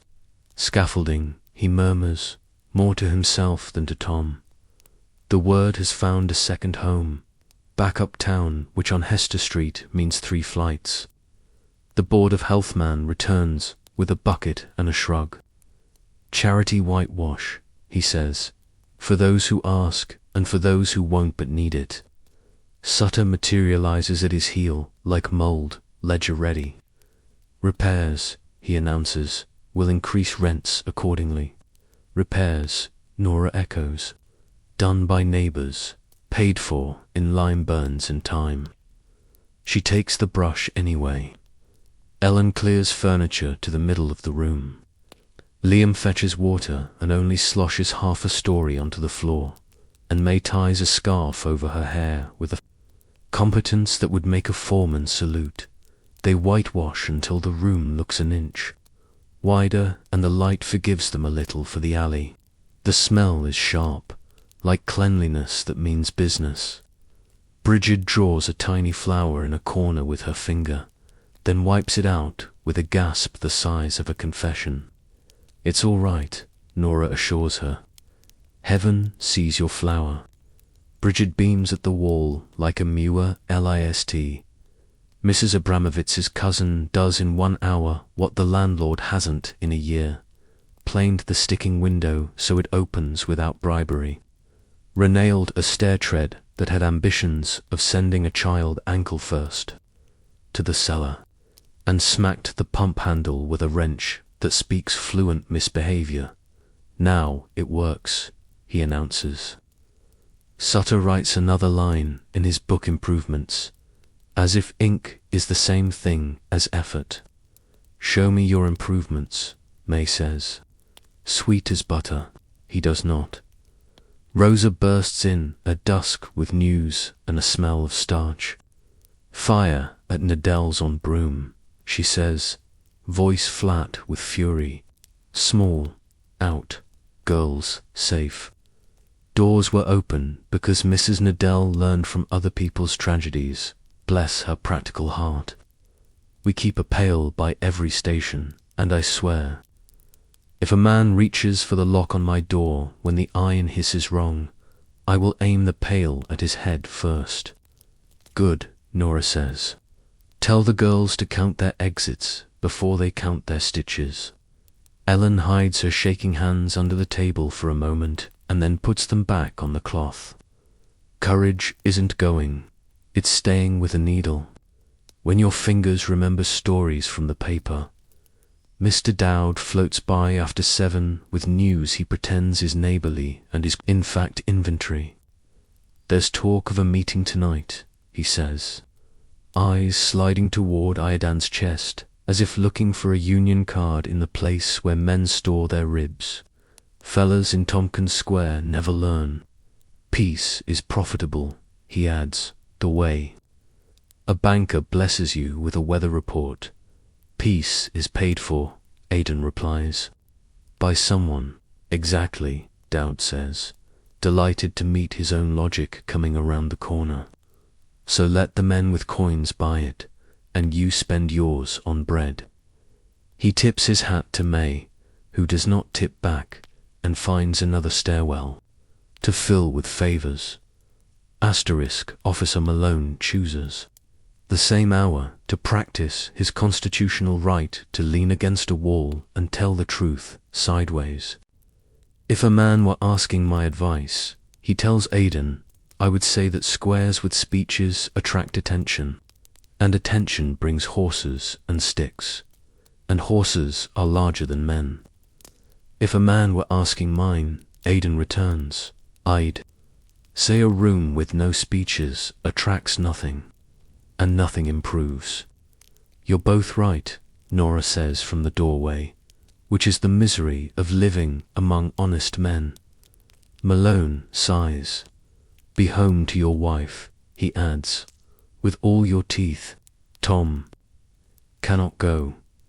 Inventory does not sleep while men practice slogans. He says the word perspicacious twice under his breath for courage, and then writes it in his pocket notebook, because words stuck to paper are better at staying. Bring a head count, he says to Aidan, trying for joke, finding only worry. Asterisk. I'll bring mine back, Aidan promises. And it is a foolish line that still helps. Tompkins Square has learned to look like a park, no matter what men are saying in it. The elms hold their own council. A dozen groups form, dissolve, roof. Irish with the Irish, the Germans with the Germans. Then the Irish with the Germans. When someone starts singing a tune both recognize, because hunger taught everyone similar notes. A speaker on a crate has the gift not of making men angry, that's cheap, but of telling the truth in a way that ticks like a clock. 10 hours, not 12, he calls. Pay in full on Friday, not credit at the company store. Guards on the belts, water in barrels and not blue with chemicals. Children to school and not to the press. Aidan stands at the edge, not hiding, not waving. He listens like a man taking dictation from his own chest. He recognizes 3 faces from the Ironworks, 1 from the yard, and 2 from Mass, who do not want Father Keen to see them and go on standing anyway. A pair of men off to the side, clean boots, clean nails, thin smiles, watch like storekeepers. Pinkertons, someone says near Iadon's elbow without moving his lips. The word makes the night a degree colder. Malone and 2 others stay at the perimeter, hands easy, eyes not. He catches Iadon's glance and tips his chin. Do your talking and go. Iadon nods, I will. The speech winds up without winding men too tight. Someone starts a prayer, someone else a promise, and then the crowd exhales into motion, more like water than riot. Tonight, at least, the city allows men to speak without paying in bruises. Back in the room, the night takes on its usual shape. Ellen does her copywork by lamplight with her tongue in the corner of her mouth, the way Miss Whitfield does when she wants a line to behave. She writes naturalization and then writes it again, smaller, because she wants to be the kind of girl who can fit big words into small spaces. May's rosary clicks and sometimes catches on a joint. She shakes it loose and keeps counting. Nora pinches a seam and imagines a stair repaired properly. Liam sleeps with one hand in his hair in the universal pose of boys who spend days trying to grow. Bridget dreams of a bridge she can climb because in dreams parents say yes to impossible things. Tom slips in near one, bringing the smell of paper and the air of a boy who solved a small thing for the first time and liked the taste. Harlan mislaid Tuesday, he whispers toward the shadow that is Ellen. I found it under Mondays. Pride. Asterisk, perspicacious, she murmurs, half asleep and fully pleased. Aidan arrives, not long after, breath even, face tired and unbloodied. Nora doesn't stand. She will not teach her knees to wait for relief. You came home with your teeth, she says. All of them, he answers, and a sense that saying a thing out loud may yet be worth the air. What did they ask? May inquires, practical as a bill. Nothing we don't already know, Aidan says. Less hours, more guard on belts. A bucket by every flame. Wages on time. The moon, he adds, smiling because sometimes the list of basics sounds like poetry. To men who got crumbs for so long they forgot there was bread. Did anyone promise? Nora asks. Men promised men, he says. We'll see what owners promise coin. Before sleep, Aidan takes a scrap of paper from his pocket and writes one word, folds it, and tucks it beneath the sugar tin. Stay. It is not an oath. It is a plan for Wednesday, a promise to be at the yard at 7. To hold the family together, to hold his line, outside. The watchman calls the hour like a friend. 2 o'clock and a clear sky. The bridge cables hum a low agreement. The river replies with its own math. In a 5th-floor room with walls newly white, the light catches seams that want to be straight and becomes a soft proof. Sometimes the shortest road home is the one you walk a dozen times without thinking. Sometimes it's the one you chart on. A slate with chalk and stubbornness.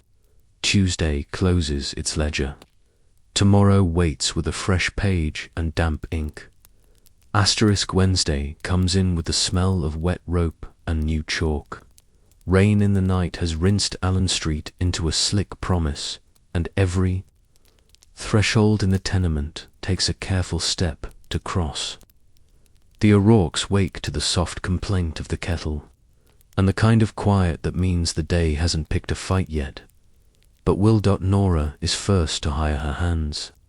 She rubs a crescent of lime off the table whitewash flakes that mean the walls are cleaner than their landlord deserves. Zand lays out the day as if she was setting places for guests. Aprons to bind. A button tin fat with mismatched ambition.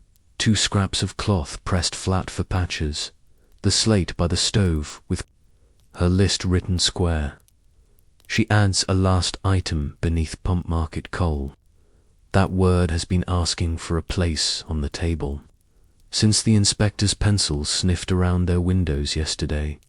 May wakes her fingers as a woman wakes a stubborn child slowly, with humour that keeps both of them honest. Saints preserve the joints we still intend to use, she mutters, grinning at her own heresy and rolling her rosary once around her wrist for luck. Not against bone. Ellen threads 2 needles and tucks a 3rd behind her ear, because she's seen Rosa's store. Pins like thoughts she can reach for without looking. She counts today in 2 columns, stitches before dinner and courage. Before Thursday, the cutting class Mrs. Gold mentioned has settled into her chest like a borrowed book. She will return only after copying every page. Liam shoulders the bucket with the solemn swagger of a man entrusted with the river. He has refined his spill rule less than the imaginary dog to a measurable vow, no more than the width of the stair.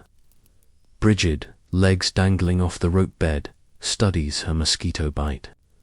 Nicknamed Mr. Sutter, and decides to ignore him. He only grows if you scratch, Ellen warns. Like men with ledgers.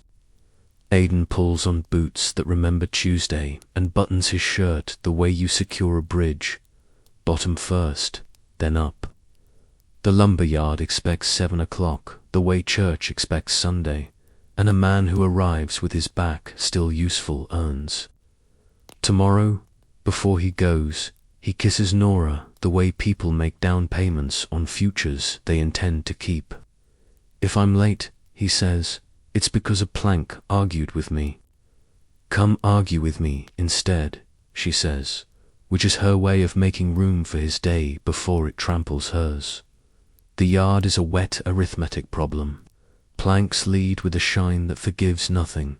Men test their souls the way soldiers test ground before trusting it with weight. The foreman has yesterday's grunt preloaded. You too, chin flick at Aidan, and the soft-cheeked boy who nearly gifted his shin to a plank on Monday, pair up. I don't want to see lumber drift. Asterisk, they lift, pace, turn, set 4. Verbs, 1 prayer. Aidan feels the good pull in his shoulders, the tidy sting of his rib where last week's Ironworks reminder still writes its line. The boy finds his feet faster today. Breathe, Aidan reminds him whenever timing goes loose. He says it the way a father might, and the boy obeys because breathing is the only order that's always reasonable. Man in a derby arrives mid-morning. Rain freckles, still undecided on the brim. His calling card says Tammany, Benevolent Association, in letters to Proud for the paper they pay to stand on. Friends of the district get steady winter, he purrs, ledger tucked like a child he doesn't love but intends to use. Friendly. Men also get help with inspectors who are learning to count too hard. Friendly babies get coal when their toes object. Aidan answers, polite as a fence. Write that down in your benevolence. The man measures Aidan's tone, shelves him as not today, and floats toward a laborer with less practice at saying no without shouting. Uptown dash, by which we mean 3 blocks and 2 full steps in class. Tom writes his name in chalk on a church basement slate with the joy of a man putting his foot on a clean plank that holds. Thomas O'Rourke, the apostrophe is better today. Miss Whitfield smiles the tiniest smile a person can make without losing authority. Copywork, she says, and chalk's honesty is the shortest road home. Tom likes it because it feels like a riddle he already knows how to answer. Percentages, next 12% of $5.50 earned. He does the work twice, messy in the margin, neat where it counts. He raises a hand because a question has been making polite noise in his head since Pike said numbers. Miss, does percent mean the same at a dock as it does in a book? It should, she answers, where men aren't lying. Across the aisle Edelstein she of the perfect flourish says. Often they are, with a sigh meant for grown-ups who insist otherwise. They learn one new word at the end that sticks to Tom's ribs like bread. Naturalization. Miss Whitfield defines it with 10 little sentences and one big truth. It is the ceremony by which the country says you belong, and the paperwork by which you promise to act like it. Tom files it beside ledger, union, bridge words that open doors if you spell them right and mean them. At Mrs. Gold's, the room hums like a hive that has memorized its song. The cousin with the pin has retreated to wherever cousins brood, and a steadier wind blows through the workshop. Now the 20 women know the measure stick better than the man who brought it. Mrs. Gold taps a stack. Thursday, she reminds Ellen, patterns, pencils. Bring your eyes and your questions. Rosa, hairpinned for battle and jokes in equal measure, whispers, bring your spine. Patterns respect spine. On the way back, Nora folds the petition in 3 just enough creases to teach it. Obedience hand knocks on neighbors. Doors in a rhythm everyone recognizes. Not rent, not police, not bad news. Something else. Mrs. Abramovitz reads the first line and takes the pencil like a scepter. We demand repairs without rent increase. She signs in a hand that has made 1,000 hems and 1 son. Mr. Panos signs with a flourish bigger than his. English, because dignity is fluent in many alphabets. The Greek grocer from the corner adds his name and then 3 loaves for later because petitions are hungry work. Mr. Sutter appears by his favorite. Talent-smelling paper that disrespects him. Petitions make owners nervous, he says with a smile that never reaches his eyes. Nervous owners find their bills fell under a bigger number. Nervous owners should meet their own walls. Nora says, gentle as glass. They might like the lime. He opens his ledger like a shield and scribbles something that believes it can turn ink into law. By noon, the yard's easy danger becomes real complication. A tug whistles wrong a short, sharp barkhand. A barge kisses the pier at an angle. That means some man's math failed. A coil of hawser wakes like a snake and begins its argument with physics. A boy, of course, it's a boy steps, where air turns treacherous. Aidan moves before the thought fully stitches. He shoves the boy 3 inches toward living and takes the tail of the rope on his rib where already a bruise writes history. The hawser thwacks the water with a sound that makes men curse in 3 languages and then obey gravity. The foreman's hat leaves his head and returns without permission. He stares at Aidan as if seeing him for the first time. "You have an impatience with funerals," he says, which is a yard's version of thank you and keep coming, and I'll put your name second on Thursday all at once. "Put it third," Aidan answers, breathing the way a man breathes when he's just remembered he has lungs. "Give the boy second." The boy, cheeks wild with what almost was, nods hard enough to make his hair devout. At 4. Tom stands in Pike's light with a pen that now belongs to him and a stack of manifests that intend to be friends if handled gently. Harlan leans against the doorframe like a man practicing patience for a medal. "Evening, partner," he says, voice oiled. "We appear to be 1 case short at Pier 17 and 1 over at the North Yard. Fix that here, and I owe you a bottle. Fix it wrong, and I owe you a story you don't want told." "Numbers owe me exactly themselves," Tom says lightly, and sets to work. 30 minutes later, 1 page refuses to exist. Tuesday's tally has gone walking. It's not in the days book, it's not under the blotter. It isn't stuck to his elbow, it has been. Pike doesn't raise his voice. He raises 1 eyebrow and holds it there like a weight a boy can try to lift or be crushed by.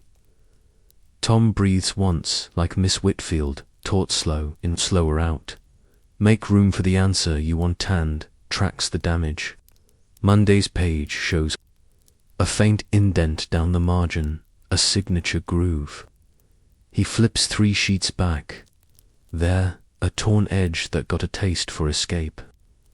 He follows the ghost to a folder that didn't used to be on that shelf, and to a bin Harlan just drifted past, humming a tune he didn't learn in church. The orphan page sits half-folded, ready to be found by someone else later in a story where the villain points merrily at the hero's mistake. Tom lifts it, smooths it, and lays it with its own. "Here," he says, to the paper, to Pike, to the kind of day that tries to trip you into someone else's story. Pike's nod smile is a whole paragraph. He doesn't fire Harlan. Men like Harlan don't get fired for being themselves. He does put the boy on a new line in the ledger, allowance.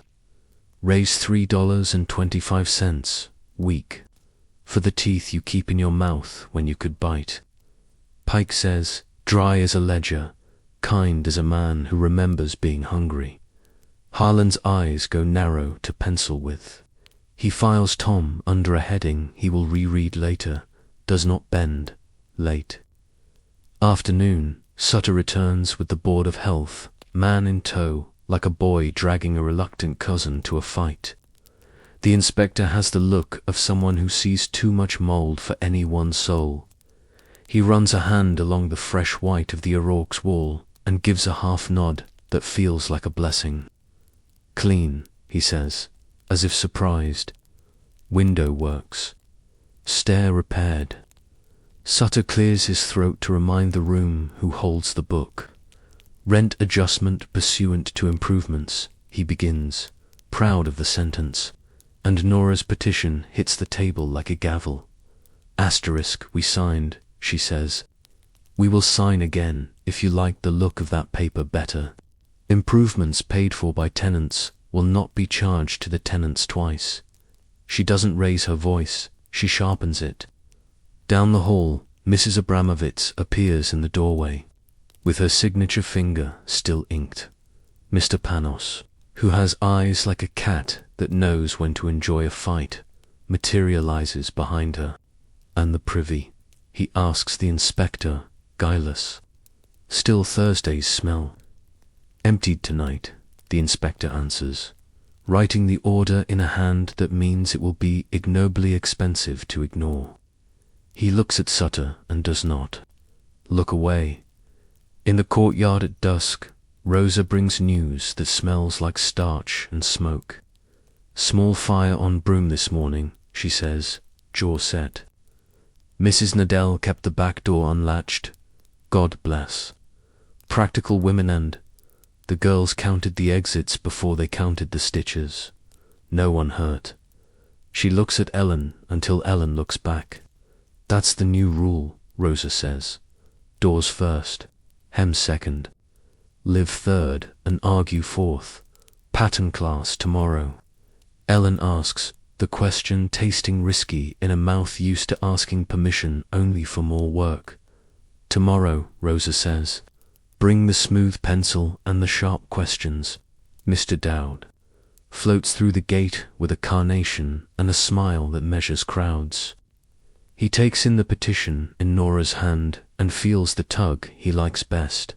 Possibility dressed as charity. Word is the Board of Health, gentlemen, is reminding landlords they live in the same city as the rest of us. He beams. Would you like a little push? He means signatures in the right book, not the one in Nora's fist. He means obligation, with a flower in its lapel. We would like repairs without rent, Nora says, simple as soup, in writing. He opens his mouth to say in spirit and thinks better of it. I'll see what my hand can do on paper, he says, because even men who deal in favors know when a woman has brought a pen of her own. Asterisk. Officer Malone chooses the same moment to practice standing, where he can see everything and be accused of nothing. He eyes Iodon's rib the way a friend eyes a hill. You look like life tried to sign your side. A rope tried to learn my name, Aidan replies. I taught it manners. Try to be home to your supper in that condition, Malone advises. There's talk of a quiet night, and I'd like the city to keep its promise for once. They do get supper, the miraculous kind that tastes better than the sum of its grocery bill. Potatoes, savaged into mash with more butter than sense, pressed with the edge of a spoon until the top looks like a ploughed field. Carrots softened to humility. A heel of bread that takes turns around the table like a good story. Tom sets his coin for 5 cents aside without being told. School, he says, and it feels less like a purchase and more like rent he pays to his future. Asterisk after. They lay out Thursday, Ellen's clean shawl, the neat pencil, the petition tucked under the sugar tin because courage sweetens with company. May praise longer for girls who count exits and shorter for men who count pennies. Both kinds of counting need God's attention, but only one deserves it. Night's first hour finds Tom at the window in the warehouse with his new pay and unchanged posture. Pike hands him a small card with loopy letters. You spell and figure. It reads, and you don't shade either. Come see me when you're tired of tallying crates. We'll talk about bills of lading you right for other men and purpose. It is the closest thing to a blessing a dry man gives. Asterisk on Hester Street. Nora and Aidan sit with cups that remember tea and the kind of quiet that doesn't try to fix anybody. Outside, rain begins again, polite enough to forewarn. A thin river finds the window seam and tests the whitewash. Nora presses a cloth where the wall wants to remember it's just a wall. We will argue for every inch, she says, and the wall, for once, seems willing to meet her halfway. Liam sleeps with one hand on the bucket, the way knights sleep with hands on swords in stories. Bridget dreams she is taller than the bridge, and everyone lets her step exactly where she likes. Ellen copies naturalization one more time because the word makes her feel legit even when money does not. She adds pattern beneath it, then petition, then smaller, dangerous union, asterisk. Aidan takes a scrap from his pocket and writes a single sentence by bad lamplight. Stay with the yard. Help Kowalski. Keep teeth. He tucks it under the sugar tin beside Nora's petition because plans taste braver near sweetness. Mr. Kowalski's knock at the door is soft as a prayer. He stands with his cap in both hands and an awkward thank you tucked under his tongue. 7, he says. We go, we lift. I do not think I lift. Aidan claps his shoulder once because some grief is best answered in verbs. Near midnight. Tom slides the latch like a surgeon and enters with ink on his hands and more than 5 cents less in his pocket. He holds up the card from Pike like proof of the day's good math. Ellen, not entirely asleep, whispers, raise. Quarter, he says, half proud, half protective of the money's smallness. Perspicacious pays, she murmurs. And he grins in the dark because a word that sounded ridiculous in his mouth on Monday now fits. The watchman calls the hour with a voice intent on not jinxing anything. 12 o'clock, and quiet enough. Far down river, cables hum a low approving note. In a lumber yard, a foreman writes Murphy third for Thursday and underlines it because the boy will be second. Upstairs, white walls glow faintly in lamplight, like a promise kept by hand. Wednesday lines up behind the door with the other days the O'Rourkes have survived, and Thursday clears its throat kindly. Tomorrow there will be patterns, and arguments with men who like their numbers better when they bruise, and a petition that will knock again, this time with more names than Sutter has pages to hide behind. But for 1 hour in the middle of a city that forgets to rest. A family sleeps and the future holds still long enough to look back and see itself. Asterisk, Thursday. Arrives with a promise tucked under its tongue and a splinter in its thumb. It smells like damp rope, warm starch, and pencil shavings. It asks very politely, very insistently, what you plan to do with the courage you borrowed yesterday. Nora is up before the kettle, counting petition pages with the neat, ruthless accuracy of a bill collector who works for the poor. 34 signatures last night. 6 more slid under the door while they slept. She lays the stack beside the sugar tin where Aidan has tucked his small sentence stay with the yard. Help Kowalski, keep teeth. The 2 papers lean against each other like neighbors on a stoop. May rubs her hands until they agree to be hands again and not a lawsuit.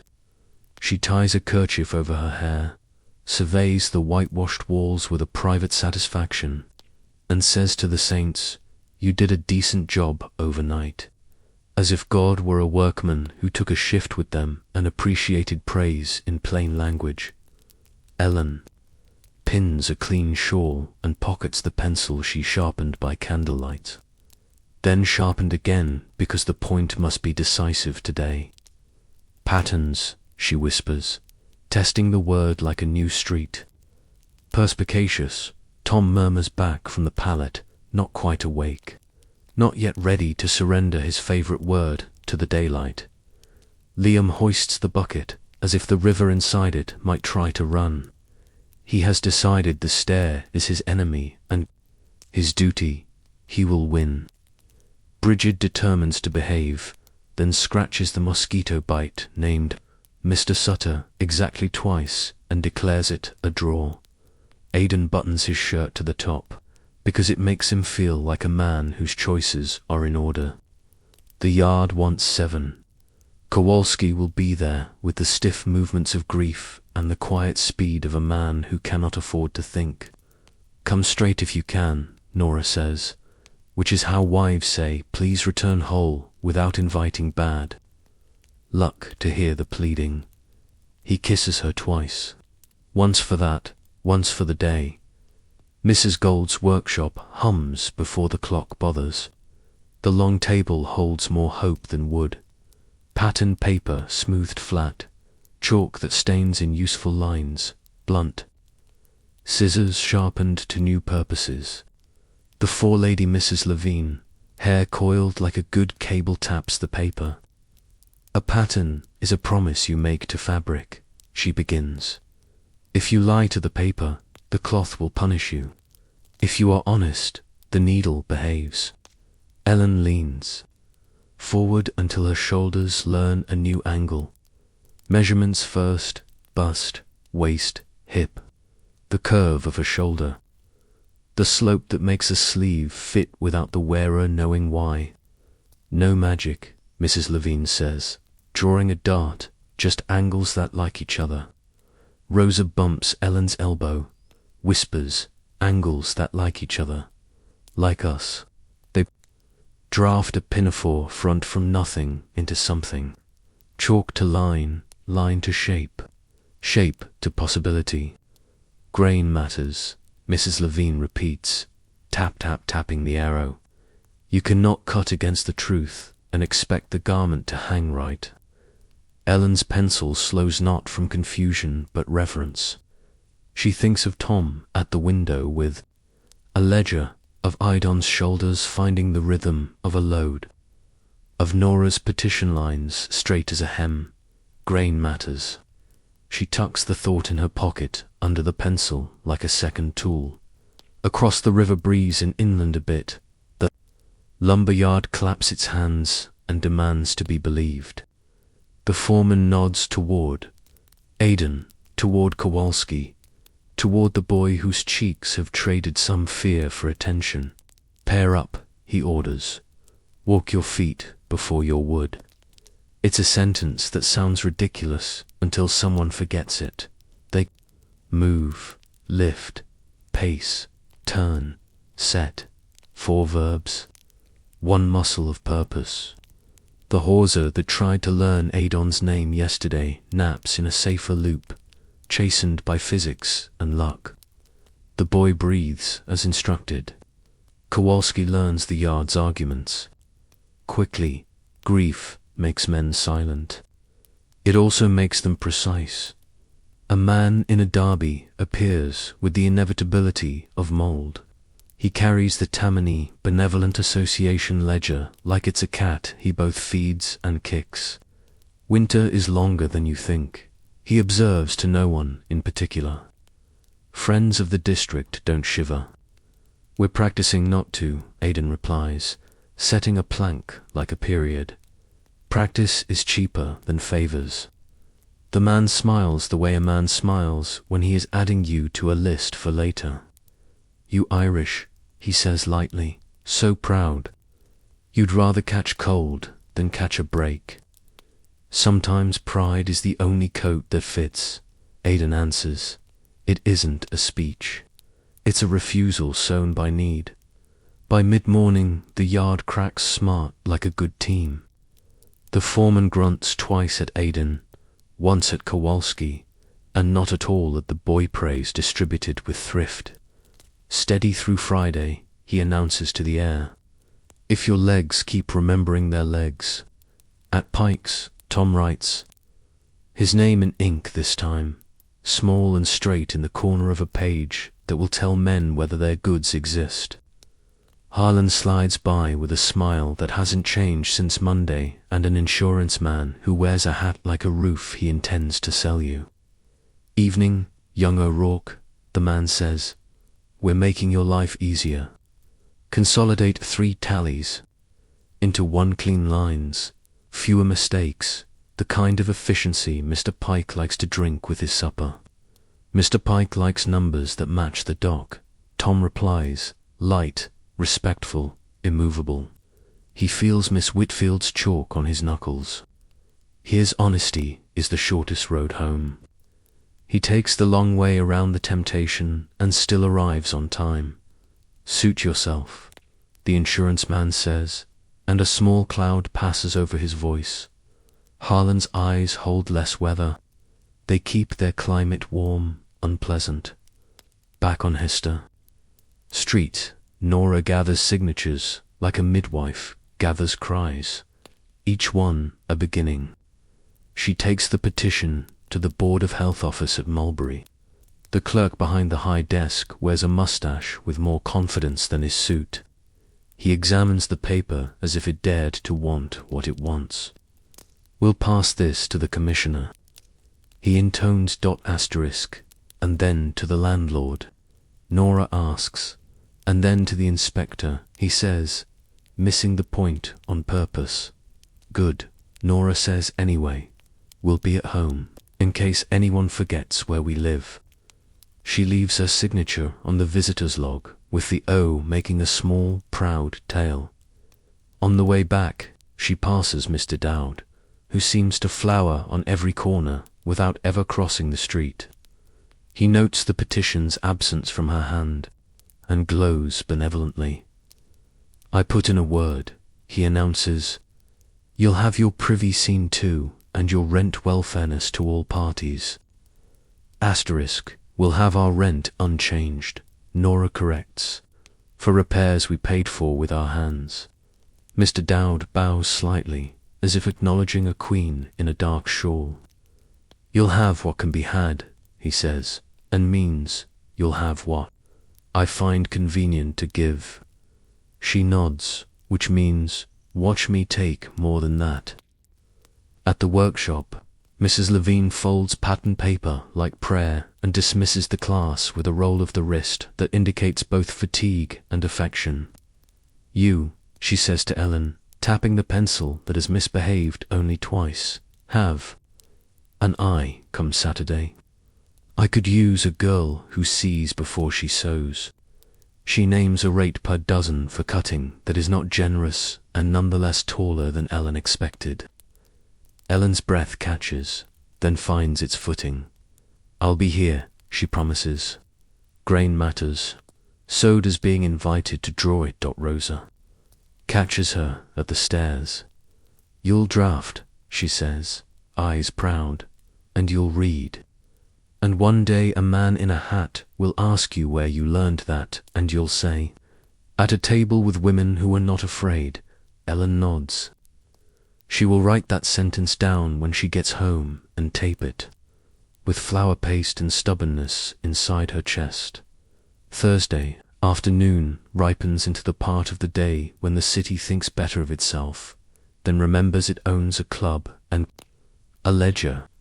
Sutter shows up on cue, the inspector in tow again, Mr. Panos and Mrs. Abramovitz, already waiting with faces like sharpened spoons.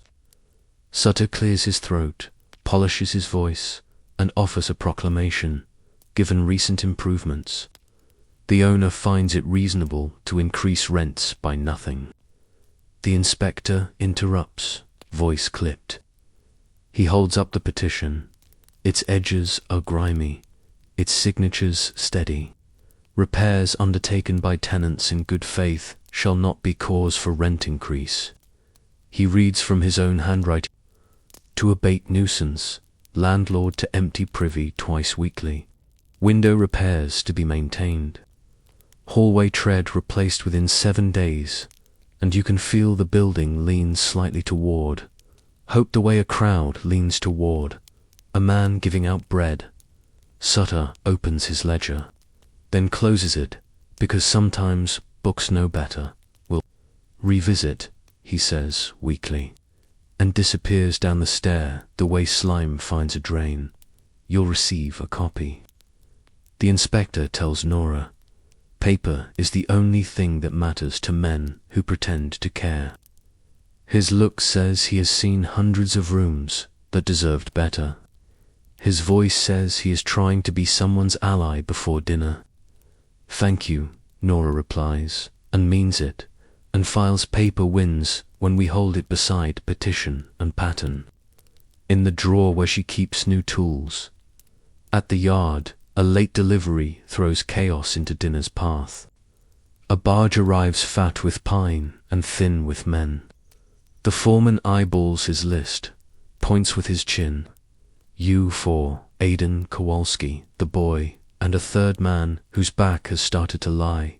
Finish the stack and go. They finish. The third man's back agrees to postpone revolt. The foreman squints at Iodon's rib and says nothing, which is respect in a dialect that uses grunts for grammar. On the way home, Aidan stops at the river with Kowalski and says nothing for a whole minute. The bridge floats its cables like a harp. The half-lit towers stare down like elders who have decided to be kind tonight. Hannah liked music, Kowalski says, voice the size of a folded note. This sound, he adds, meaning the metals. She would have called it a psalm. It is, Aidan says, a psalm built by hands. They stand until the wind makes them leave. Evening recalibrates the room to its usual measures. A table that seats 6 because they refuse to count. Elbows, a pot that makes almost enough seem like plenty. A corner that holds mending and dreams with equal competence. Tom arrives with ink on one knuckle and good news folded small. Pike's quarter raise, official now in a neat hand. A note at the bottom, learn lading, that feels like a bridge between being counted and counting. He lays a nickel on the table. Tuition, he announces, paid from my own ledger. Miss Whitfield's word, naturalization, has been rattling in his head all day, and he decides it means more than papers. It means behaving like you belong in rooms you were not born into. Ellen comes in glowing like starch under a good iron. Saturday, she says, breathless. Drafting, Mrs. Levine, said I. She said it like a door. Nora sets the inspector's order in the center of the table as if it were dessert. Twice weekly, she reads, tapping the line about the privy. May snorts softly piety and pragmatism in one sound. God bless bureaucrats when they accidentally do their jobs. Supper tastes like victory stretched with potatoes. Aidan reports steady hours through Friday and a name second on the list, tomorrow Kowalski, now third. The boy fourth with a future if he keeps his feet. Tom tells a story about Harlan that makes Nora shake her head and makes Ellen practice the word audacity because she likes how it feels to throw that many syllables at a man you do not trust. Liam declares, with the gravity of 8, that he spilled less than the width of the third stair, which is, strictly speaking, a miracle. Bridget eats her bread upside down on purpose and calls it a technique. When the dishes are stacked with their backs to the wall, the safest posture in any room, Nora brings out the petition's copy and Mr. Pike's note and the inspector's order and sets them side by side. Paper, she says, tapping each in turn. Our new tools. Grain and signatures. Grain, Aidan asks, mock puzzled, inviting Ellen to teach. She does, earnest as dawn. You cut along the truth of the cloth, or the whole hangs wrong, she explains. Same with everything. She arranges the papers like pattern pieces that make a dress when they agree with each other. Petition, order, raise. If we cut against the truth, she says, we pay twice. May leans back, rosary clicking a slow applause. Look at us, she says. A school, a shop, a yard, and a city hall on this one table. All honest, almost, Tom says, and flicks a smile at Aidan, who flicks one back. Honesty with room for a good story is the family's house style. Mr. Dowd sticks his head in at the perfect wrong moment and sees the papers on the table like trophies. To his credit, he manages to look genuinely pleased. I always say, he declares, the system works when aided by devoted citizens. He means me, he means you. He means remember me when I need a crowd. Nora thanks him, sincere and careful. Gratitude has its own grain. Later, Officer Malone drifts by the courtyard. He looks less like a warning tonight and more like a man on a long errand. Quiet, he reports, as if the city were his unruly child and he was pleased to tell a mother. It behaved. If you intend to walk by the river, do it now. After 9, the docks develop opinions. Dago Nora and Aidan and children and May, who walk slower and steadier these days with a hand on Liam's shoulder. The night air opens their lungs in a way tenement windows almost never can. The bridge hums its low, patient music.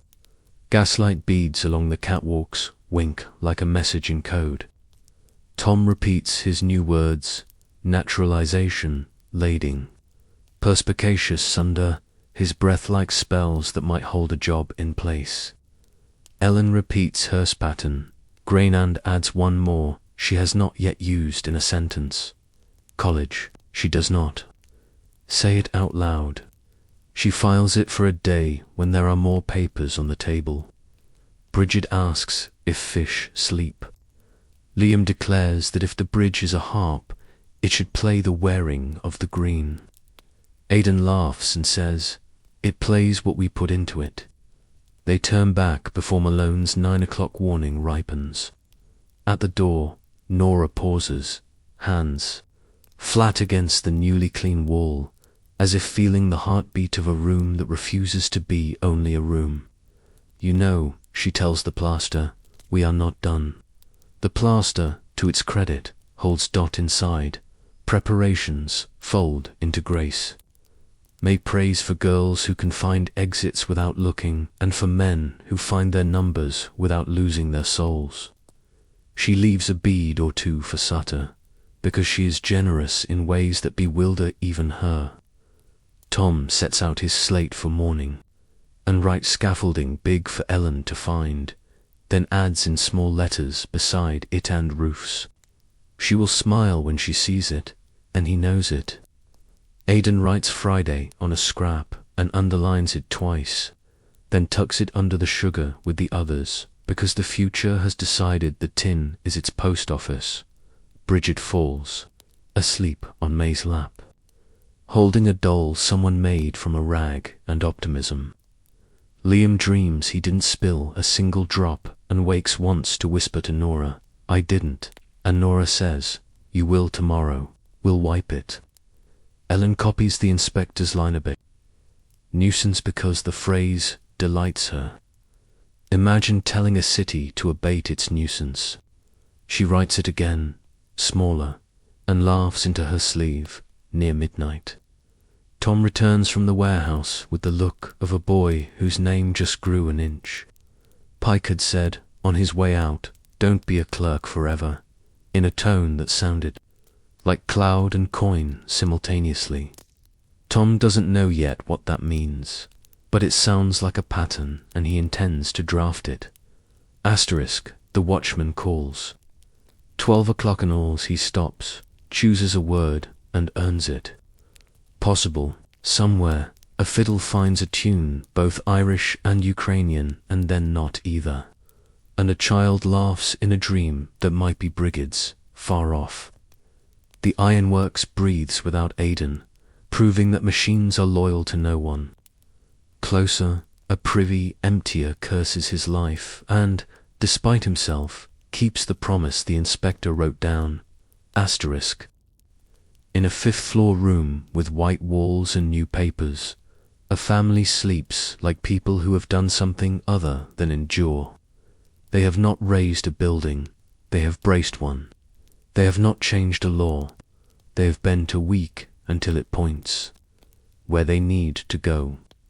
They have counted exits, stitched straight, lifted together, refused favors that arrived with hooks, signed their names legibly, learned the grain of cloth and of cities.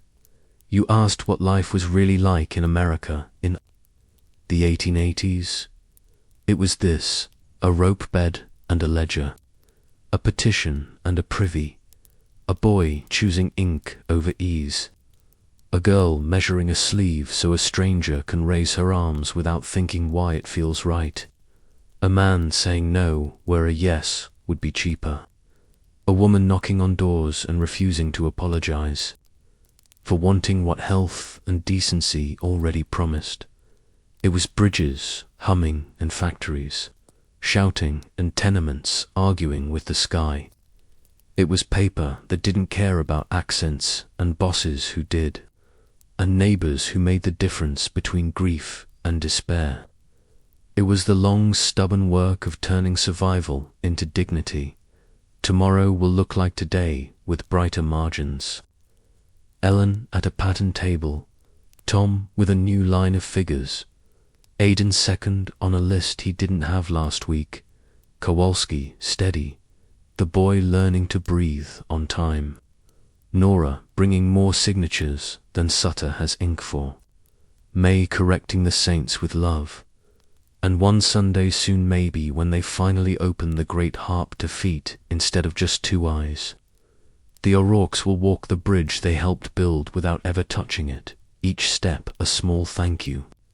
They will never be asked to write down the city will be the same and not the same, and they will keep doing the only thing that ever mattered, making tomorrow out of today with needles, with numbers, with hands, with names, asterisk,